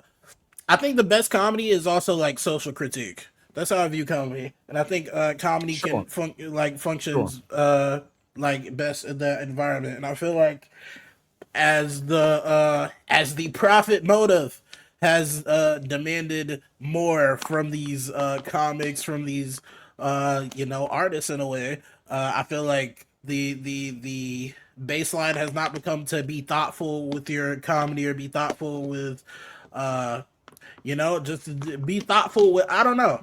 I get your point comedy, but like with shit like early Dave Chappelle, like he was speaking of shit while also being funny as fuck. And I feel like the best comedy, like even like the Quelle line that I introduced the topic with, like that's speaking to something while also being funny. And I feel like the less effort, I feel like there's not as much effort that goes into making the comedy substantive. And I think that's why we get people that utilize it sloppily. I also think there's a lot of artists that use it well. But I also think, I'll counter to that point where Ko brought up where she was talking to Shamar, that blackness is viewed like so strongly to grief, to the point where like artists like Woods, people struggle to view him like his range of emotions in a way where comedy is included in that. Yeah, and that nigga funny as fuck. Yeah, but people don't like see good that lawyer. As a part of him. So good lawyer. It's brilliant. He got so many little moments like that. It's so brilliant, and that's what I mean. Like he's used like that's what you're saying. Like he's using comedy there to make a grander point. Like it's obviously like the joke there is like, oh, his delivery and like the general concept, but in the like, what am I trying to say? In the song itself, the point is being made that like it's I'm forgetting what the song's even saying now. It might be gone. I might be cooked. My podcast career is over. No! How you doing this nigga, Trey? Calm down, man. I should have never given these niggas fucking soundboards, bro. Should never give these niggas money. Should never give these niggas soundboards. Should never give them. Trey, my number one scapegoat. Anytime anything go wrong, I got a little black kid I can victimize. No, but like seriously, like the song is because the good lawyer part is him saying whatever. Who cares? No, he said somebody like some fucked up shit happened, and then they got out of it because he had a good lawyer. Yeah, and it's not. Yeah. And the point but is, it was speaking to like the economic disparity that allowed him to get a good lawyer and get away exactly. In contrast to the system that gives him a good lawyer is in critique by him offhandedly being like good lawyer. You know what I mean? And there's so many little moments like that where comedy is used as a critique throughout his career. Because Woods is like, you know, the thing you said about people not like giving him the range of emotions and feelings and approaches that he actually does have is so real. Like I think that's kind of a like a consequence of the comedy being not entirely thought of as comedy when it's happening. I feel like the critique of it, the critique that you're mentioning there, is seen as kind of like the forefront of the comedy, rather than those kind of things both existing together. You know, when you see when you see these artists and they are having they have these jokes, but that are also like scathing critiques of the world. It oftentimes kind of like for a viewer will obfuscate from the fact that like that humor is there as like a very humanizing part of the experience. You know, everyone makes, like, as Mega said before, everyone's making jokes about these tragedies and stuff because that's how a lot of people cope, and it's very apt that someone like Woods, who is talking about like blackness in a very like pessimistic way, and how the world around him is like, and not all the time obviously, how the world around is it's also a like, materialistic way. Yeah. You know, and it's like because of all that stuff, it's like the comedy there as a coping mechanism is also another layer to it that I think is brilliant. Sure. Real quick, I remember my point from earlier. I was saying comedy has kind of been divorced from critique in a way, because the way that like the attention economy functions now, you just get attention for the sake of attention. You don't get attention because you want to say something, because you want to make a point. It's just attention for the sake of attention. I feel like that seeped into comedy and made it less thoughtful as a whole. Well, anybody who is online can try to make a person laugh, and we have like this entire culture of people who get online and they feel as though it's their like a part of what they need to do is to entertain others. And if you're not entertaining by having a refined musical skill, if you're not entertaining by being educated and communicating academic ideas or smart ideas, if you're not entertaining by being able to perform well with your body and do sports or athletic things, or things that require insane levels of dexterity like juggling, if you're like, one thing that people have is a voice and thoughts, and so a lot of people think that they can just be fucking funny, and they like to, and that's one of the things about comedy, is that like it's easier to get into comedy than it is to get into rapping, because at least with rapping there's structure. With comedy, it's just like you could be like telling gay jokes, and they're even the most trash gay jokes, but it fits into the realm of comedy. And I think that's also a part of why it escapes like a serious lens in a way. And hip hop is very similar to that. But also comedians, they are also artists and to varying degrees of skill. And just like rappers, there are sometimes these goals, lofty goals, to facilitate deeper discussions on philosophy and race and class and gender and sex and you know and just this late stage capitalist world. And rap seeks to kind of do that in the same way in a lot of places, and probably a lot of other art forms too. But rap is also just like specifically interesting because it is not a lot of rap is like a nigga talking to you. You know what I mean? Whereas like it's different when a cat is rhythmically talking to you and giving you through lines than it is when a motherfucker is like singing like, I feel bad about living the world is a god. It's like, oh wow, that really connects with me. But if a nigga's like, shit sucks, your mom's ugly, and by the way, I grew up bad, it's like, oh wait, well, okay, well, I'm listening to you. What do you mean? Tell me about that. It's like, oh, you and your lady rob niggas. I like that. That's funny to me because your situation's so dire that I have to make it comedic in order to not fucking cry. You know, like, thank you. Like, it's got to be a funny thing. It's got to be an entertaining thing, because otherwise the reality of the grief and the reality of the bad shit is fucking hard to live with.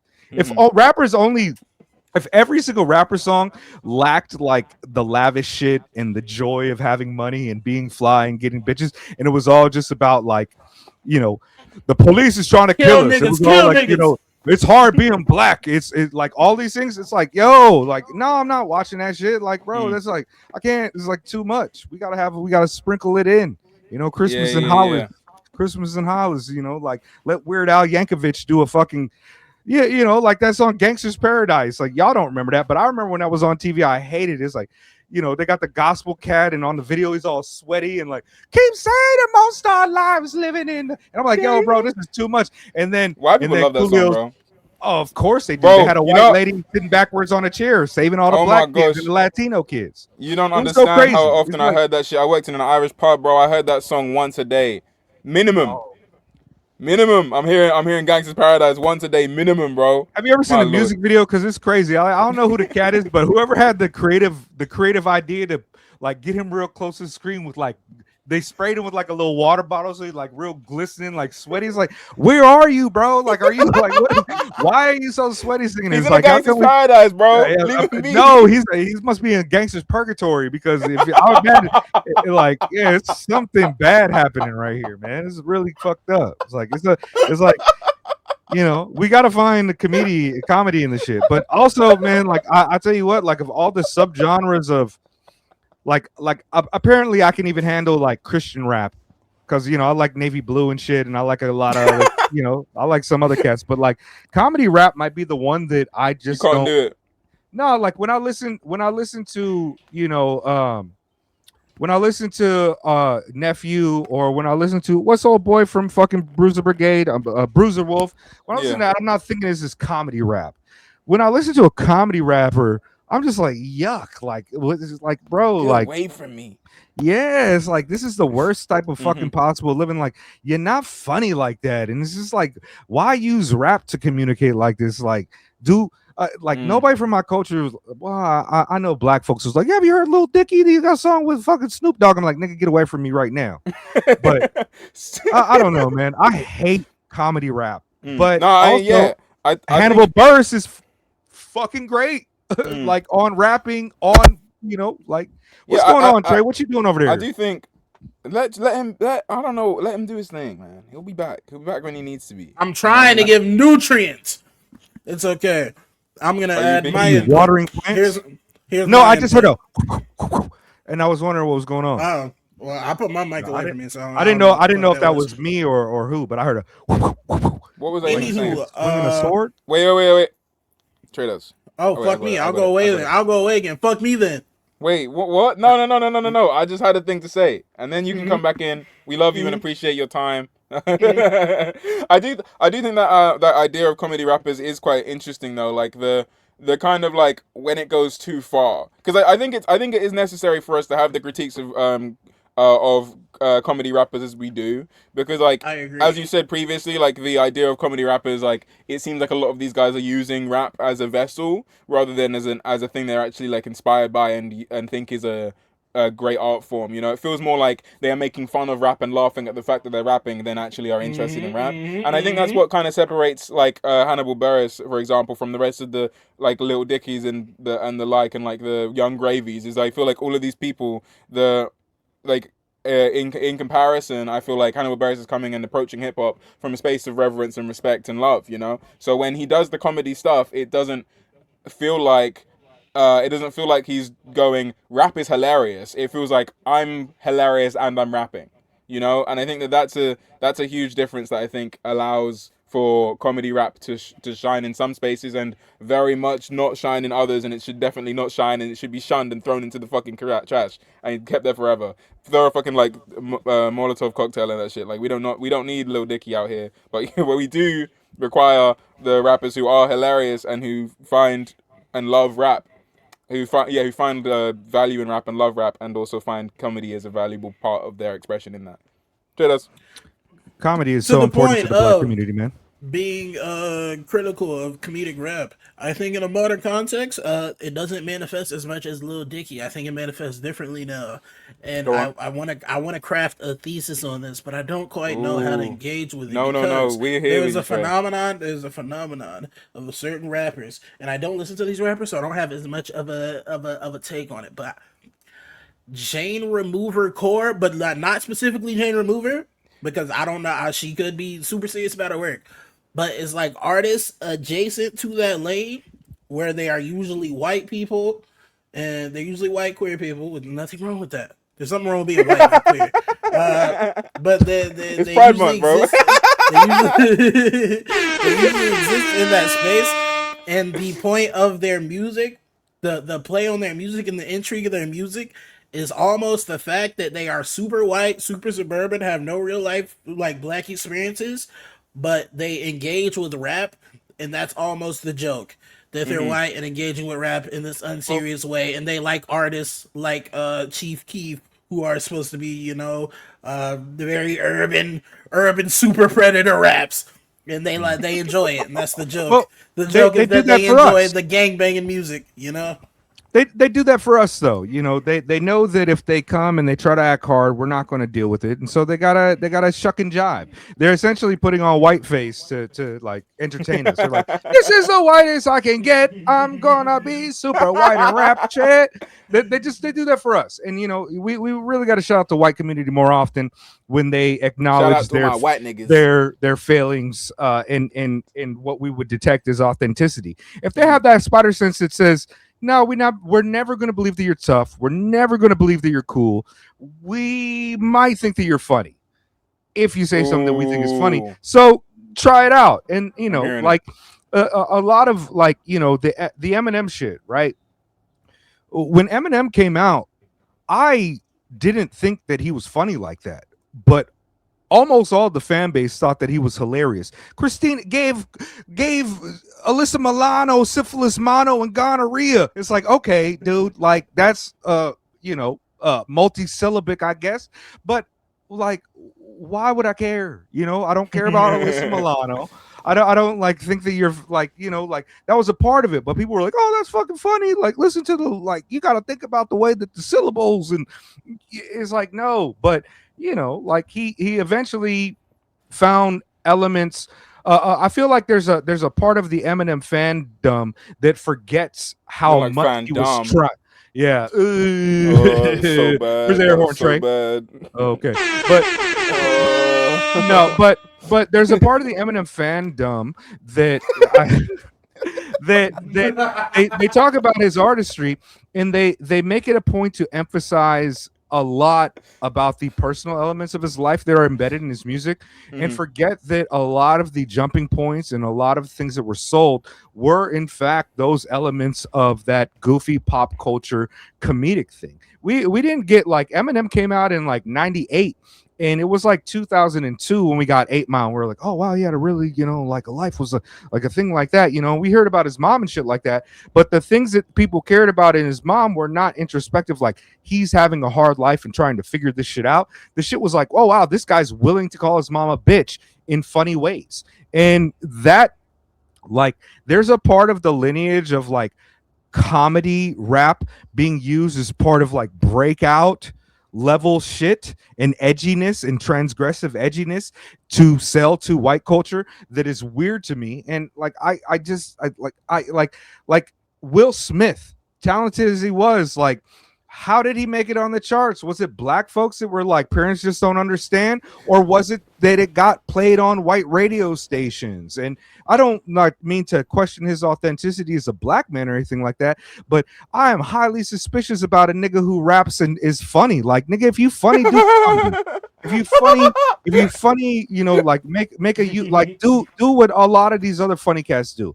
If I see if your fandom come from being like wilding out or like doing competitive joke, like I just feel a little bit, my spider sense goes off when it comes to comedy rap, because this shit is real. This is real hip hop, and I don't play that shit. Now, I'm being hyperbolic, but man, I do not.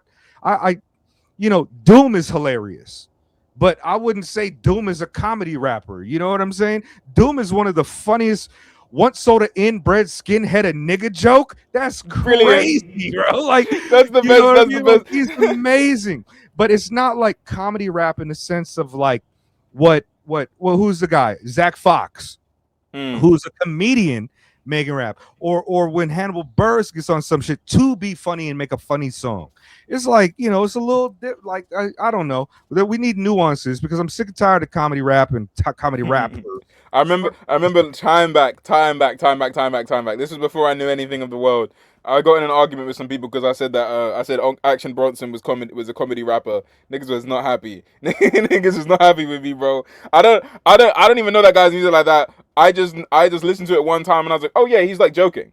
He's like, that's his whole thing. Well, the whole thing is that he's doing is that he's joking. Part of his shit is kind of like, I wouldn't go so far to say comedy rap, but you see where his career went, right? It went all over the place because a lot of people were like, it's great when a fat guy can. A big old fat white guy can talk about doing something that his body type would not be able to do and then incorporate it with like a food term from a New York perspective. Hit the somersault at the catapult, at the cartwheel convention, land and eat a bunch of venison.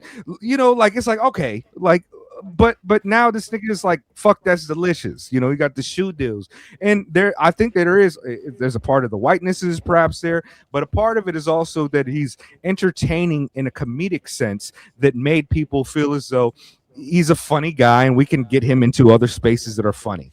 He's got more success. Like Open Mike Eagle is funnier to me than Action Bronson, bar for bar in a lot of ways, but like they got different.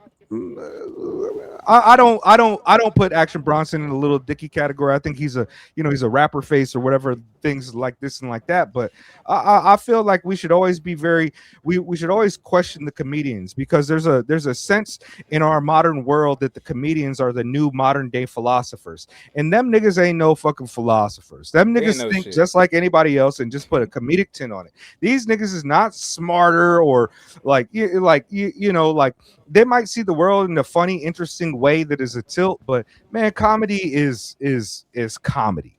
And when you doing comedy in the rap space, I'm putting the comedy first and saying, nigga, stop rapping because just because Billy Woods ain't make me laugh like you, I'm not fucking with whatever you doing, little Dicky. I get so fucking pissed off about this. Let me just do one more thing. Go. No, like I just be scrolling through, looking at like what am I gonna watch, like what type of television shows were there, what seasons are there I could watch to do this like a normal human, like shit watching TV. And then there's always this little Dicky fucking video case of what his show is about, and it's a pair of underwear, and this little nigga, little Dicky, is coming out the dick hole part of it. And I'm just like, bro, like this is not funny. Like whoever designed this for your name is Little Dicky. It's like, come on, man. Like I hate you. I like, tough. When the revolution comes, like yeah, in the race war, we're getting rid of Little Dicky first, bro. We're gonna ask you what's going on. We're gonna take your house, we're gonna take all your land, and we're gonna ask you where it's from. And we're gonna send you to re-education camps where you learn how to rap for real and stop putting the comedy on it. Y'all told me that Jack Harlow was in a remake of White Man Can't Jump. That's insane to me, bro. That is against the rules.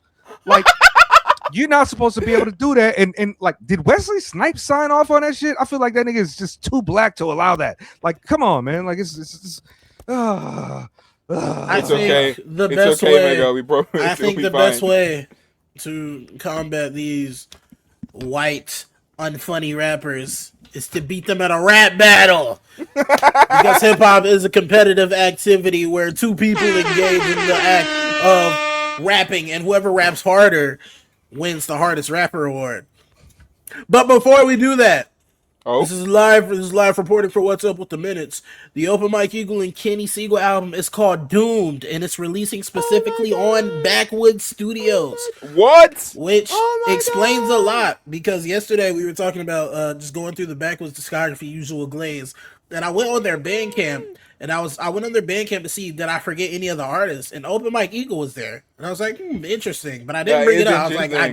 I was like, shrug it off. But that's older level foreshadowing, low key. Like, that's crazy. That's crazy. They really put that in there, and they were like, "Yo, Trey, this is gonna be a secret tool for later." Now I'm not gonna hype this nigga Trey up because then he's gonna start thinking all the things that he sees is some type of future synchronicity that he needs to talk about. Listen, he's like, I was driving, I seen the Lil Dicky poster. I feel like Lil Dicky is he's back. He's coming back. I'm trying to do professional reporting. I'm sorry. It drops August 14th. The first single, Unfinished Concrete Initials with Hemlock Ernst, is out now. And the other two features on the album are Gothic Tropic and Billy Woods. Gothic Tropic? Wait, there's a single that's out right now? Out right with now? Hemlock Ernst, yes. Fuck. Let's we gotta come to the podcast. Instead of doing my topic, bring it up online. Let's do a live reaction. Because we've already been going for an hour and 40, hour and 30. Let's still do your topic though. No, never. We can do it at the. We can do it on the bonus. We can do it on the bonus. We can listen. I'm just saying, it's like I'm a Okay, I was thinking maybe do a live listen. No, I'm just fucking around. Let's go into the topic. It's good. Let's do the topic. Because by the time that we do this, anyways, it's already going to be out for a couple days, so it's whatever. That's all. Yeah, we got a whole next week. Well, it's not coming out for a week. Look, on the Patreon. On the Patreon. Oh, live listen on the Patreon. I'm downloading it right now. I'm down with it. Okay. This is hype and exciting. Okay, we'll do that. I'll be right back. Yo, I'm on my Hawaiian shit. To your topic. Oh, shit. Oh, I thought we was gonna do something else. Hold on. But I'm on my Hawaiian shit today. All right, so my topic is about hip hop and sports and belief that hip hop is competitive sport and how it is, and how we think that thought works as a claim historically and also in terms of how much we want to blame white people for it somehow, because like the comedian topic was just like, yeah, comedy rap is interesting, and it was like, actually, here's an expose on white rappers and a long lineage of comedy. Oh, I disagree with you wholly on that. I actually didn't say anything. I would never. Yeah. I even when I say white people, I capitalize white just like I would black. I'm surprised you sat back down, bro. You got a pee, no? Yeah, that's what my plan was, but yeah. I mean, I don't have to. Me and Cole can take it from here. Yeah, we just needed you to introduce it, so now we. What you don't? No, I mean, like, it's okay. That's how you get a UTI, bro. You don't hold that. But I wanted to say, like, I'm on my Hawaiian shit. Oh shit! Damn. Yeah, we rocking with you. Do a little spin. Do a spin. I'm sitting on a stool. Are you trying to get me killed? I'm 48 my bad. I didn't know you. I didn't know that's what you were doing. Shout out. Yo, shout out UTIs, bro. Yeah, what's up? I think you and I may contrast here.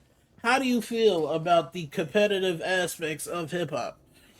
I have a nuanced opinion on it, but I do believe it has a place in the genre.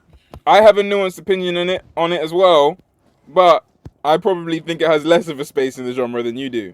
Is my assumption. I think when it comes to rap as a sport, I understand that that's a tradition and the way that rap has formed in a lot of ways for people. That I understand that battle rap is obviously a very important and vital and historically contingent part of the hip hop experience, as it were. But at the same time, I don't find none of that shit nearly as interesting as two niggas who really respect each other getting on a track and wanting to shine in that regard, rather than like two niggas getting on a track and being like, I'm gonna out rap this nigga. You know what I mean? I feel like my approach to what I enjoy and love about collaborations doesn't necessarily stem from the competitive aspects that are oftentimes ascribed to rap. But I understand there's space in that. I understand that there's the history behind all of that. But that's not what I go for in rap. That's not what I go for in music. Genuinely. Do you, as an MC, like someone asks you for a feature, do you not take pride in performing to the utmost level, almost to the extent that you might even say you had the best verse on the track? Do you take no pride in that? I mean, but my approach to that isn't like when I'm trying to do a great verse, it's not I hope I have a better verse than this other nigga. Yeah, you know what I mean? It's not like I'm sitting there. Oh, was that a reference, Trey? Trey, was that a reference? Oh shit, we love references. I read that. It's not like I'm sitting there being like, oh man, when I make this fucking verse for House on Wanted to Cry by Outside House, out now on all streaming services and platforms, I wasn't doing that verse like, man, I hope that fucking House listens to my verse and she goes, I need to never rap again.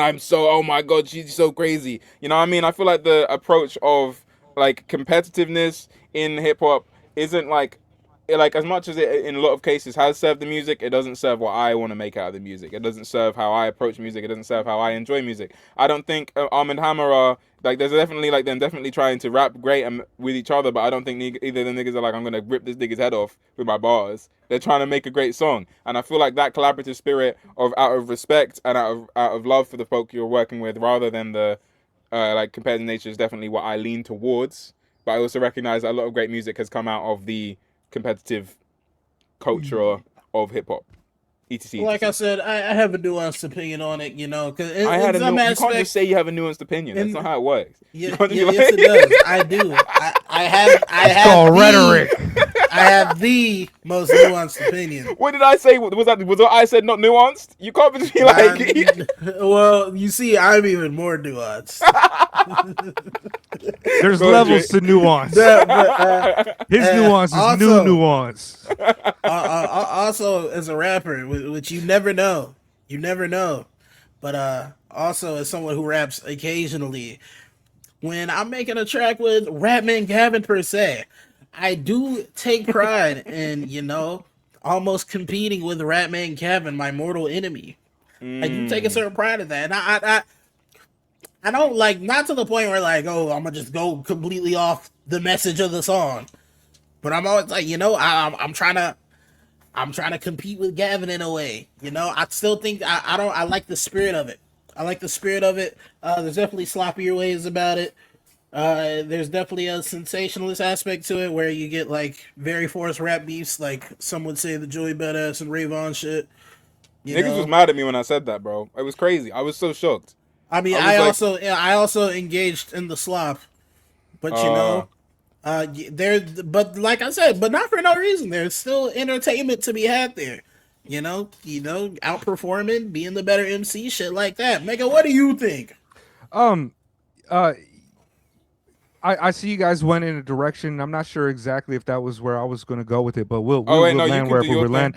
No, like you know, like we're all right about this. Like historically, hip hop has always had this particular aspect about it, and perhaps it's historically similar because, you know, a lot of similarities between like toasting and sound clash culture from Jamaica informs the way that we MC and rock the crowd and loop the records and did a lot of those things. And also ultimately breaking, it was about battling. It wasn't just getting together to dance together. There was a very confrontational nature and element about hip hop that was important. And I still think that it is like one of the more interesting elements of hip hop that we follow this tradition, and I wonder if that's like one of the critiques that white people have about, or not white people, if that's one of the critiques that people have about rap music. It's always that, white like, people. They're violent. They're violent. They're so competitive. Like, you know, the rappers kill each other and all like what there's, you don't ever hear about like too often like Garth Brooks beef with fucking I don't know, Billy Ray Cyrus or Sabrina Carpenter, and if they do, they're not necessarily making tracks about each other. There's something inherent about hip hop, whether it's DJing, breaking, graffiti culture, or rapping, you know, rapping on records, doing battle raps, that a part of the culture is very competitive, and is in a lot of ways it is one of the reasons why we view it like sport. We like to create metrics of like what gives somebody the upper hand, what means that a person's stats are higher, what it means to be able to perform under pressure, what it means to perform spontaneously. Like, how good are you at really doing this? Like, if you're making the claim, and so much part of hip hop is that braggadocio. If you're making the claim that you're the dopest rapper or that you're a really dope rapper, then you have to be able to back that up. And I see what you're saying too, Kos, because like I've never heard you rap and be like, I'm the greatest rapper. So that's like not inherently a part of your approach to making your art, to the point where you'd have to prove that against somebody if they walked up to you and be like, oh, you rap, and be like, yeah, I do a little bit, you know, I make art, I make hip hop music, and, you know, like this, and they'd be like, well, battle me. It's like, well, actually, like you're talking about football, and what I was talking about was just like streaming games. You know what I mean? Like it's like two different type of elements. I'm there doing like hiccups in the corner. Whatever type of analogy we can call it, but I've always just found it kind of interesting in a way, because I do want to champion hip hop as being a high level art form that has all these elements about it. And I feel like part of the kind of competitive nature and the way that not necessarily it is competitive between the artists, but the way that people view hip hop as a sport is a little bit strange to me. And I'm not talking about people being like, oh, this rapper is kind of like, this fourth best player. Well, like, yeah, this fourth best player on the team or the third best, or this is the GOAT and shit like that. Like, I find that shit a bit weird, but also apparently, like, my entire life, I've been trying to just skirt by without having the sports dudes call me gay because I don't watch fucking football and basketball like that. I've never really watch basketball now, so I'm not gay anymore. I'm not gay no more. I like Kobe. Kobe. No, that's brilliant. I'm not gay no more. I like Trey, that's so good. Trey, that's so good. Yeah, no, but so good. but it's such a weird thing to me. It's like I've always had to kind of be performatively like interested in sports. And when I talk to a lot of rap cats, man, I feel like this is where it gets away from me, because a lot of times I'm being like, yo, this is art. Like, you call it abstract, I call it lyrics. I call this dope too. But I have a hard time telling you why Quelle Chris is going to cross over on this rapper who you think is like, oh man, Raw the Rugged Man. Those are bars. Like, everything is so intricately crafted, and this works together, and this is that. And it's just like kind of weird to approach it like I know that it's like something inherent to the culture that's never going to get away from, and I'm never going to convince, like a Zilla Rocca it's like I'm never going to convince somebody that to not view it like that and view it more like art. But the sports part of it is fucking a little bit strange to me, and it always has been, because I'm still gay. Like, apparently, like I still don't like sports like that. Like God hasn't saved me from being this type of cat that's just like, I don't care about your metrics. Like, is it a fun thought experiment? I have developed a philosophy where I think every man needs at least one activity he's interested in that is a test of inclement physical dominance and aptitude to the highest human extent. That is my well, I mean, I do too, but like, and I've never been in that. Is spiritually, when I talk about sports, I'm talking about spiritually has a part in that. Spiritually. Sure. I mean, Royce the 5'9" stays up at night thinking about like how to put a rhyme together and shit. Like I'm into physical act. Like, I've been watching boxing since the mid 90s. Like, I was put onto it by my dad's, and I watched boxing. I've been an MMA fan since way before we ever thought that they would be in the White House this weekend and shit. Like that's where you're going to meet Diami. I've known Diami online, like decades. We've like a part of this. It used to be a counterculture community in Brazilian jiu-jitsu. Like, I was rolling Brazilian jiu-jitsu in 2002, like well before it was on Spike TV. And so like I've never been that gay. I've been like kind of like bi, I guess. That's what they would say.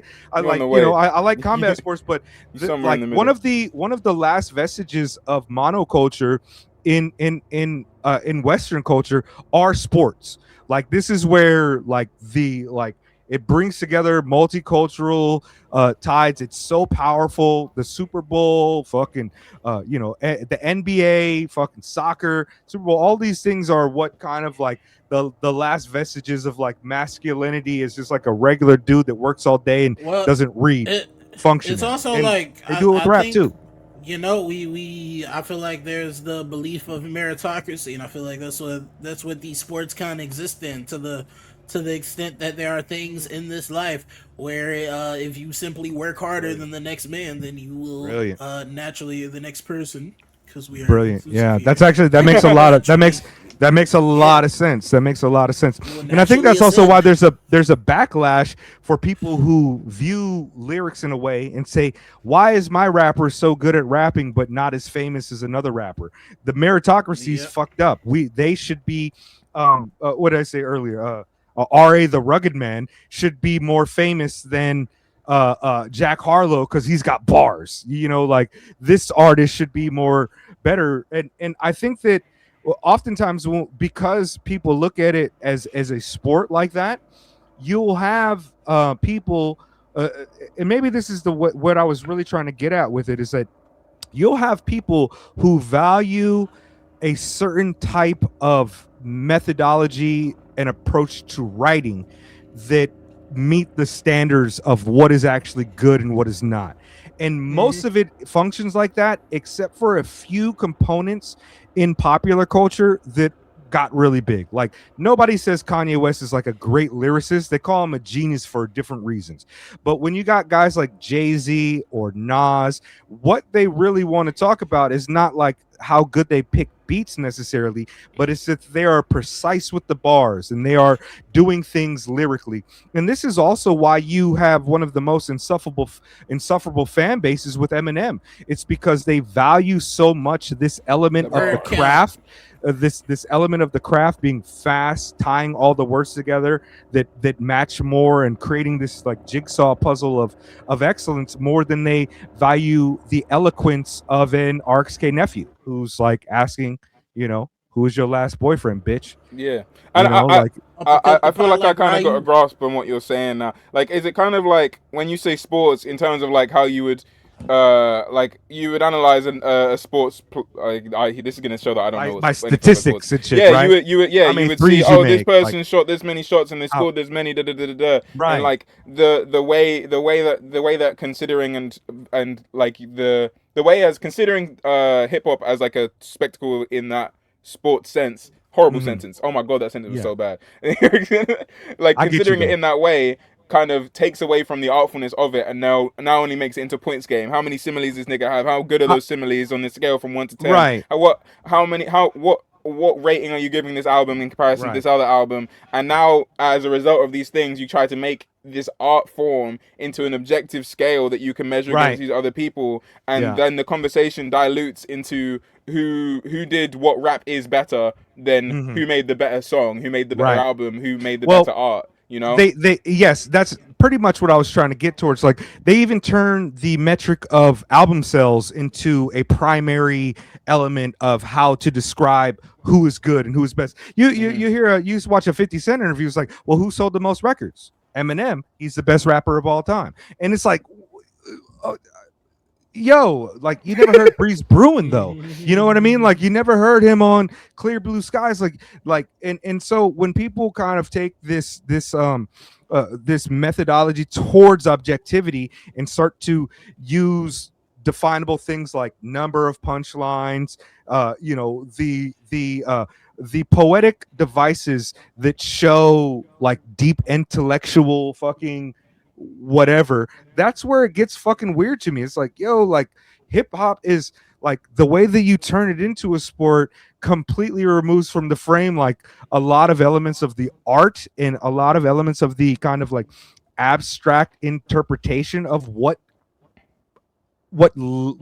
language is capable of doing. Like that, like some of the most simplest poems are like so brilliant. They don't have to be you know, iambic pentameter by Shakespeare to prove that you know how to land every word precisely in this. It's like, you know, it's like Ferreira says that on Thermometer by Nostrum Grosses. Shout out. I just wanted to bring that up. You know, he's like the only person I've heard say iambic pentameter in a song. Well, yeah, it's like, because iambic pentameter is like A B A C A B B A B A D D D C D. It's like fucking some weird fucking really like interesting. Like, it's if like you can do that, that's great. But there's also, you know, rap is also, if it is rhetoric and it also is poetry and it also is self-expression, also is comedy. It's like the methods like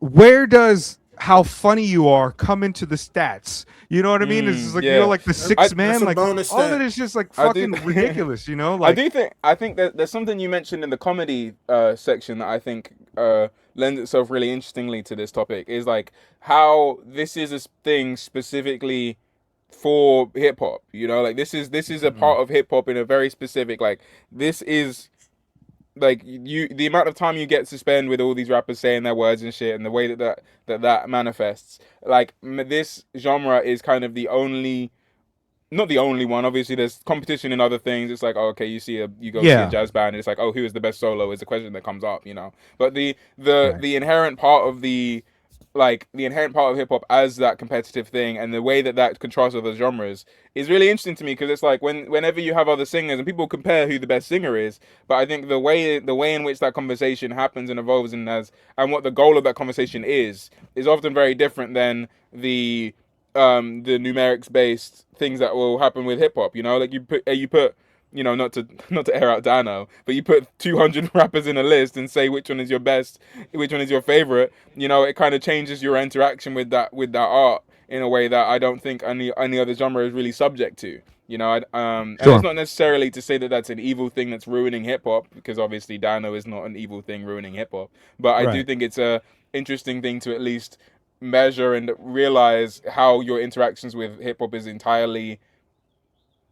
entirely different, but like fully differs from how you would any other genre. It's subsumed by this categorical system that is not like ancient. It's a new form of describing art that is kind of emerged, that has to do with what Trey's talking about, meritocracy. It has to do with how we value and we make value judgments on expertise in academia, and what is high art, and what qualifies qualities, and what makes things important. Like Dano and them, you know, and also like Call Out Culture, they do the drafts, and you know, like another they like draft like who's your first pick, what's the first like if there's we got a spot on the bench for the comedy TV show theme song, so what is your choice, like you got it first because you didn't get, like they do that stuff, and it's super fun, you know. It's just like, you know, a person's hobby is like they like what is it, fantasy leagues, fantasy football and shit. Okay, well, like it's really fun to do. It's fun to do those things, but you know, personally, I oftentimes will be like, here's like one of my favorites, you know what I mean, like top 5, like we did earlier, like let's rank these top 3.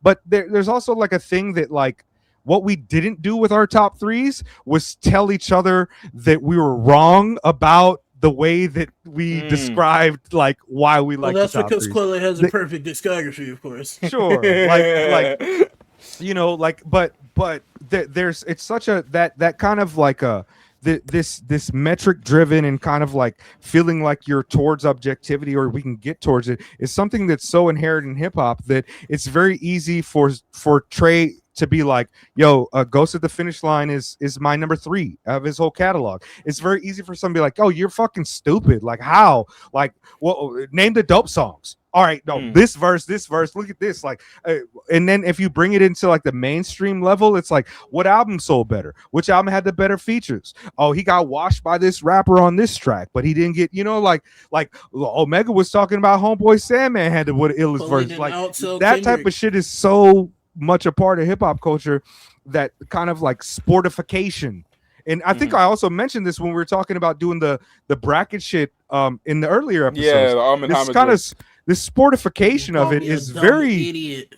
Yeah, and I say I hate you, and I'm never going to show up to the pod again unless you send me $42 every 7 months. And I got that $42, and that's why I'm here. But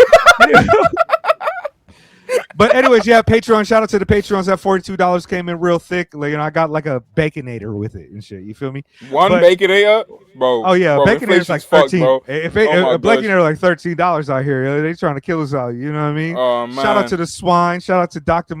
Elijah Muhammad. And you know what I mean? All my Nation of Islam guys. You know what I mean? Real niggas.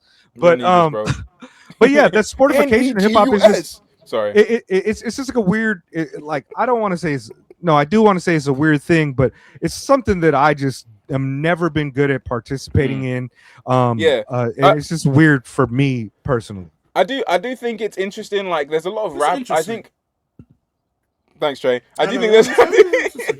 No, it's fine. You just it threw me No, off. that was an ad lib for you, the bomb. Like, you No, I didn't realize it just threw. I thought you were about to start speaking, so I stopped. What I was saying, yeah, I do think it's interesting though, because there's obviously, as much as that's part of the like culture, rappers themselves are considering themselves in that way a lot of the time. So I think it's important to at least approach art from where it's at. Like that's kind of like a lot of the thing where I was saying, and like to go back to a previous topic again, like the defrag thing. It's like if these artists are considering themselves in this way, it's kind of, I think it's at least an important to look at that and see what you think about that. Like if an artist is putting themselves in these sport categories and is putting themselves in this is considering themselves in these categories and that and the like, I think to completely remove that from the conversation, I feel like is also doing a disservice to the art. You know what I mean? I think in the same way as the sportification of it within more artsy. I don't like the way I said that. In the less competitive driven subgenres that we're interested nerd in. section. I think it is just as worth kind of dissecting those rappers who consider themselves as more of a sports player in those terms, if that's what they're doing. You know, when you're listening to battle rap, that is obviously you're not going to come away from that being like, oh, but who had the best structure? You know what I mean? Like the structure plays a part into it, obviously. But at the same time as well, you're also just trying to be like, oh shit, that nigga barred out. Oh my god, that bar there. Oh my gosh, that bar there. Oh shit, he brought that thing back from the earlier part. Oh my gosh, that pun and the way that oh shit. You know what I mean? I feel like that there's still a sportification in that is fully acceptable and should be pushed forward. You know, I personally, I don't be tapping into it frequently, but anytime I do, I'm like, this is great. It's so homophobic and it's so fucking gun heavy and super gay. Like, it's really weird. I mean gay in the sense that like they're so homophobic. It's like, calm down, guy. You're really thinking about it so much. Like the best way I could describe it is like super gay. Yeah, it's like, there's a homosexual thing going on for sure. Even like, you know, my LGBTQ ally like MCs are not as like you know, like thinking about it this much. They do not think about bars as much as you thinking about men hugging each other, blowing each other's nipples. You know, like it's like calm down, bro. Like, crazy. Blowing each other's but the idea. Now all I'm thinking. It's like, come on, man. Crazy. Like it's just so obscene. It's so obscene that they're like that. But I do love battle rap. I'm a fan of battle rap. I even like it's bad. It's a lot of it is bad. I think that's one of the problems, man. Is like sometimes it's like, damn, that was so mean. Like, leave him alone. But also, battle rap, also like old grind time days. You know, I had a lot of homies. It was happening in the Bay. I used to have homies that were judging the grind time videos. Dirtbag Dan was at like, I would be at parties with Dirtbag Dan. I used to go to open mic nights and rhyme with a lot of these type of cats, the comedian cats who were doing battle rap, and it was like funnier, but like also now we have like the gun bar rappers who was like, I pull out the goddamn skip bar in your mom is I'll kill him with the word pulverize. Like, yeah. But like the craftsmanship of that is like what Loaded Lux and like Daylight do is so tremendously high level. But I feel the same way about like a Rory. It's so true, or Quelle to bring it there. It's such a high level. It's like nobody can do that. Nobody can do what they do this style over here. Nobody can do what they do that style over here. It's just that in the grand scheme of things, the approach over here that kind of fits more into the statistical ticking of boxes tends to get a little bit more shine in the hip hop culture than the weird nigga over here. You know what I mean? Like, it's just weird. I think the concept is purposely nebulous, and I believe there's a beauty in that. There's also a lot of room to shoehorn some other stuff, but I think there's beauty in that. You know, I think you're right, Trey. But, I think you're right. Let's do recommendations. Now, my dear co-host, I would like to keep this timely. Sad. Proceed. Okay. My first recommendation for the night, for the people and the folk, is Backrooms. I watched that recently. Good ass Oh, fucking yeah? movie. Have you guys seen it? You guys haven't seen it? No, I I'm gonna heard say about very it, few and things. I'm gonna it's say got very few it's things. got my man in there who I love, whose name I will never try to pronounce because You'll get it wrong and it'll be sad, and I'll get it wrong. everyone will be I like, don't "You the want wrong this type for of my black man. person, You bro." know what You I know, I mean? get it. No, Yeah, and it's that's one more of though. Yeah. it's one of them things. Like I really I enjoyed it a lot. I thought it was brilliant. I feel like it didn't I really like that it didn't like play too much into the fact that everyone's like, oh, it's the back rooms, like the thing from the meme. I'm really glad that it just kind of played it straight, and it just completely like it Exists understands. outside of that whole lore. Yeah, And, completely outside of that. I mean, it might be included in it, but it doesn't talk about it at all. It just kind of like there's like one nod to it. It doesn't. That's not what the movie's about.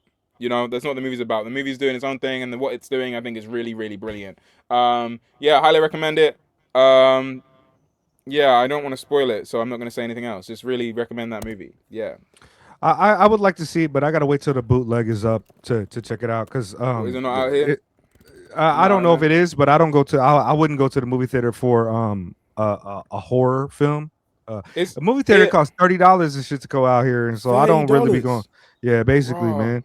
God Basically, damn. yo, it's just like I only go for like the ones that I feel like, oh, this is a cinematic experience that I should see on like a really crazy screen. But you know, I don't think it's that type of movie. Like if I can get it Like in you know 1080p and shit, yeah, I went to the movie theater to watch the Avengers. Real art. You know, I'm into art films. A24 shit. Yeah. I mean, like come on, look at me. Do you see my black frame glasses? What do I look like? A bitch? No comment. Okay, second recommendation. No, wait. I just want to go off on one more thing about back rooms. I want to see it too. That's it. Hell yeah. Trey, do you want to see it? Yeah. Cool. Shout out. Good talk. I'll go on a solo date to see it. Good talk. Yeah. Good talk. Great contribution. Way to pick it up. Way to pick up the slack. Yeah, we fuck with you, Trey. We fuck with you. Okay, my second recommendation. That is You've Been Warned presents It Ain't Safe. An album by Yeez, J Bell, and Cameo. It's just fucking good raps, man. It's fucking good raps. Wavy as fuck. I've been a fan of Cameo for a minute now. He dropped an album earlier this year with produced by Olasegun. That's not how that's pronounced. Definitely not how that's pronounced. Don't worry about it. Olasegun. But yeah, Olasegun. Word. Okay, Good. shout out. Good. Shout out Olasegun. Shout out Olasegun. Nah, that's the person that produced that fucking the Lungs and Feet joint. Yeah, and that album is amazing. I love that. Production on the album is brilliant. I agree. Anyways, You've Been Warned present It Ain't Safe. It's just a really wavy joint. They ain't trying. It's not like pushing the envelope necessarily, but it's just sitting back and really doing the fundamentals amazingly. Great beats, great raps, great vibe. The cipher is alive. You know what I mean? It feels like a very lived-in album rather than where the people in it are having fun. They're having a good time, rapping over beats with samples that you're definitely never gonna clear in your whole life, and that's brilliant. That's what we like to see. Real hip hop. Real hip hop. Yo, I was hella rapping over that. Me and Ak, we was in the park. And we was up in the air and shit. And it was after drinking. We went to Shimokita.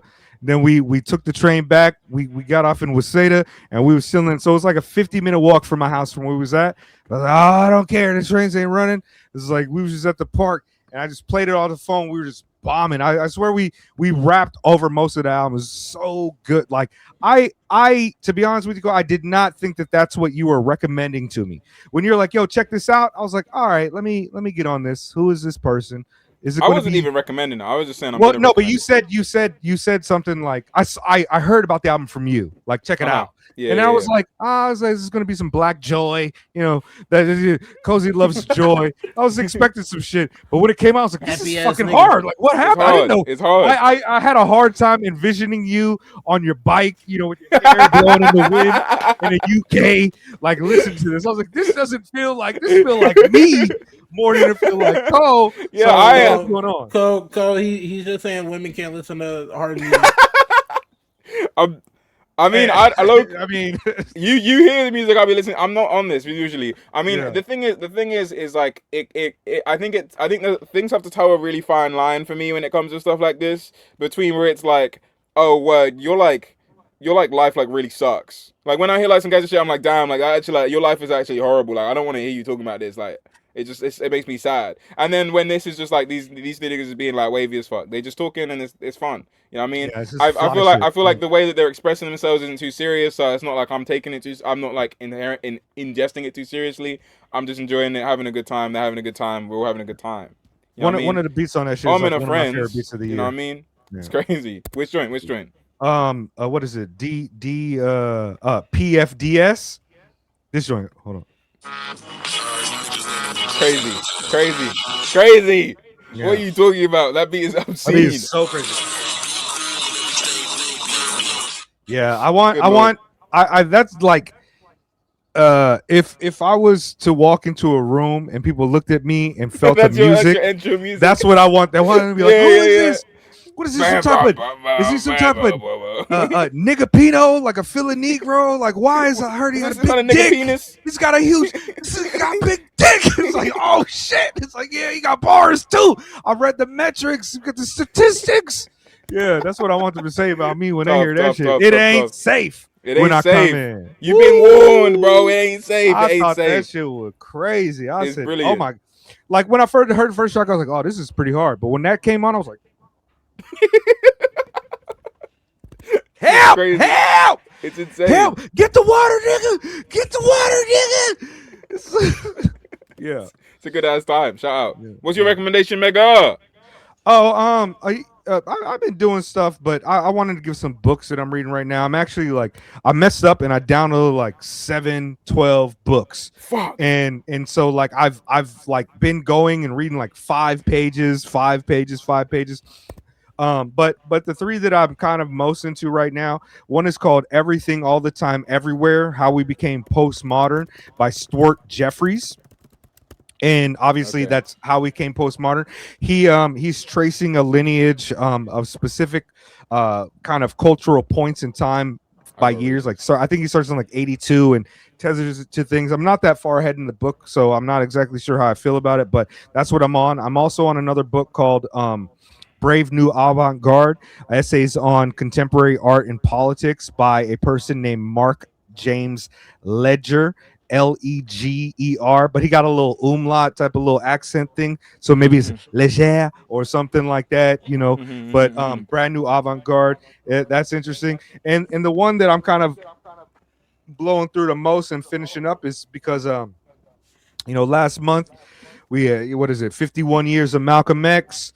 I had read a few biographies. And I recently picked up it's called A Lie of Reinvention, which is based upon the Maribel's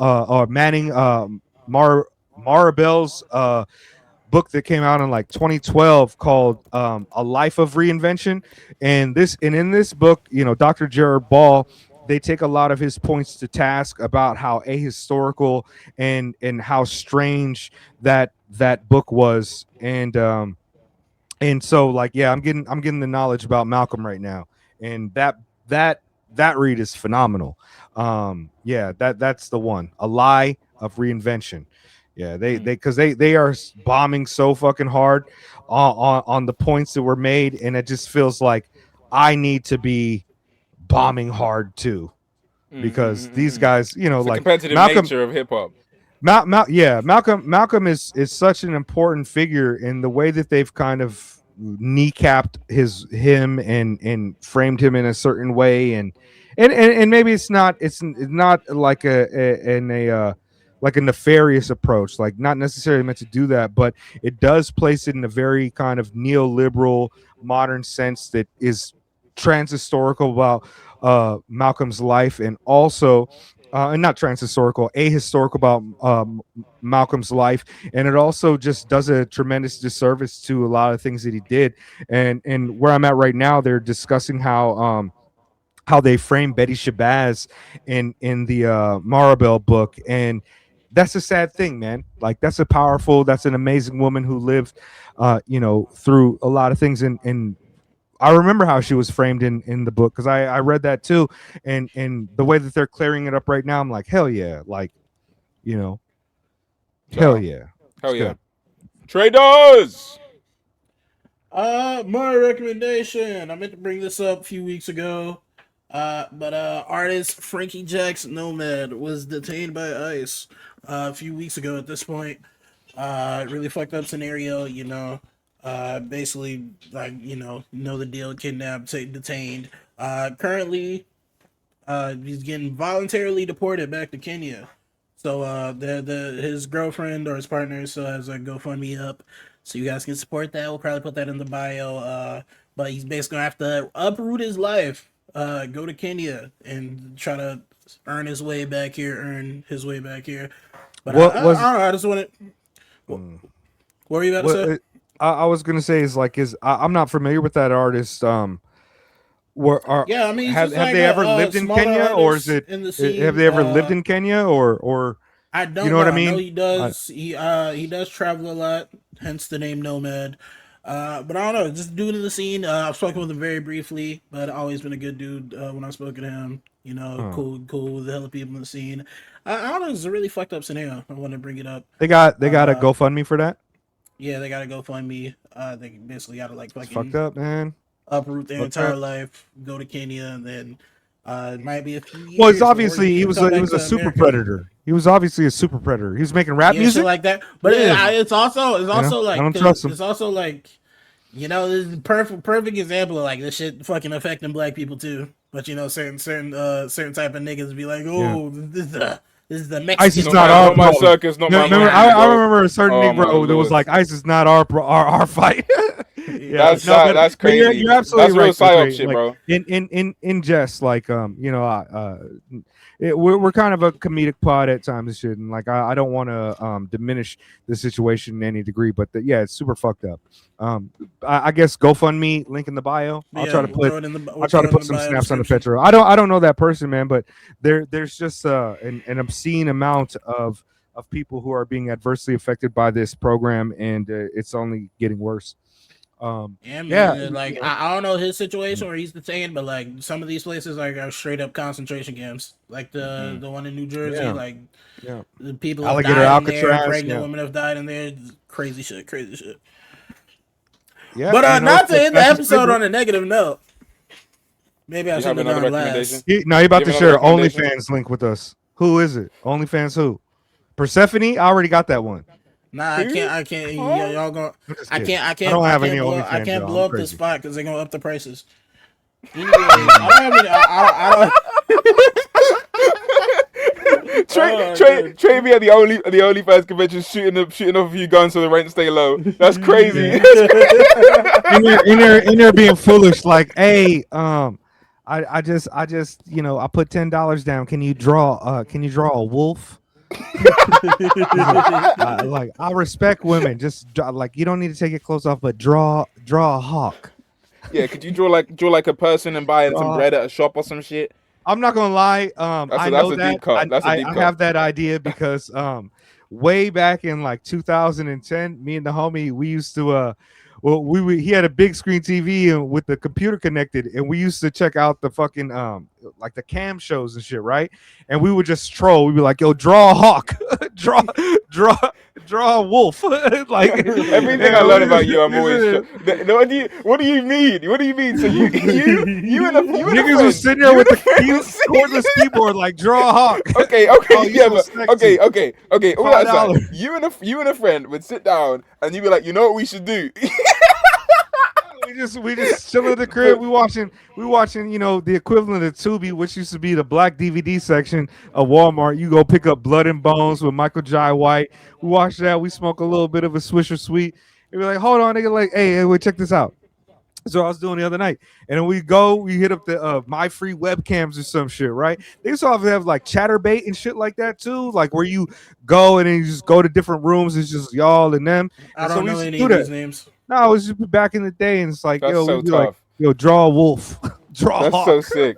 That's so fire. Mine was a reference too, but I'm not gonna get into it. I ain't gonna explain why. We weren't being nasty. Be like, why? I ain't gonna explain my one. Bust it open for us. No, we was just. If you want to hear Cole's explanation, join the Patreon because this is the end of the episode. Hey, wait. No, that's not me doing that. Someone else. Okay, cool. You. Yeah, no. You were supposed to start the music there. You were supposed to start the music there, so it would have been embarrassing, and then it would have been like, oh, okay, shit. Oh my gosh, now she can't even like explain herself. I don't know what you're talking about. Oh my god, it's so loud and playing twice. Oh my god, bro. Oh my god. Wow. Okay, cool, we're back. You read in the minutes. Read in the minutes. Read in the minutes.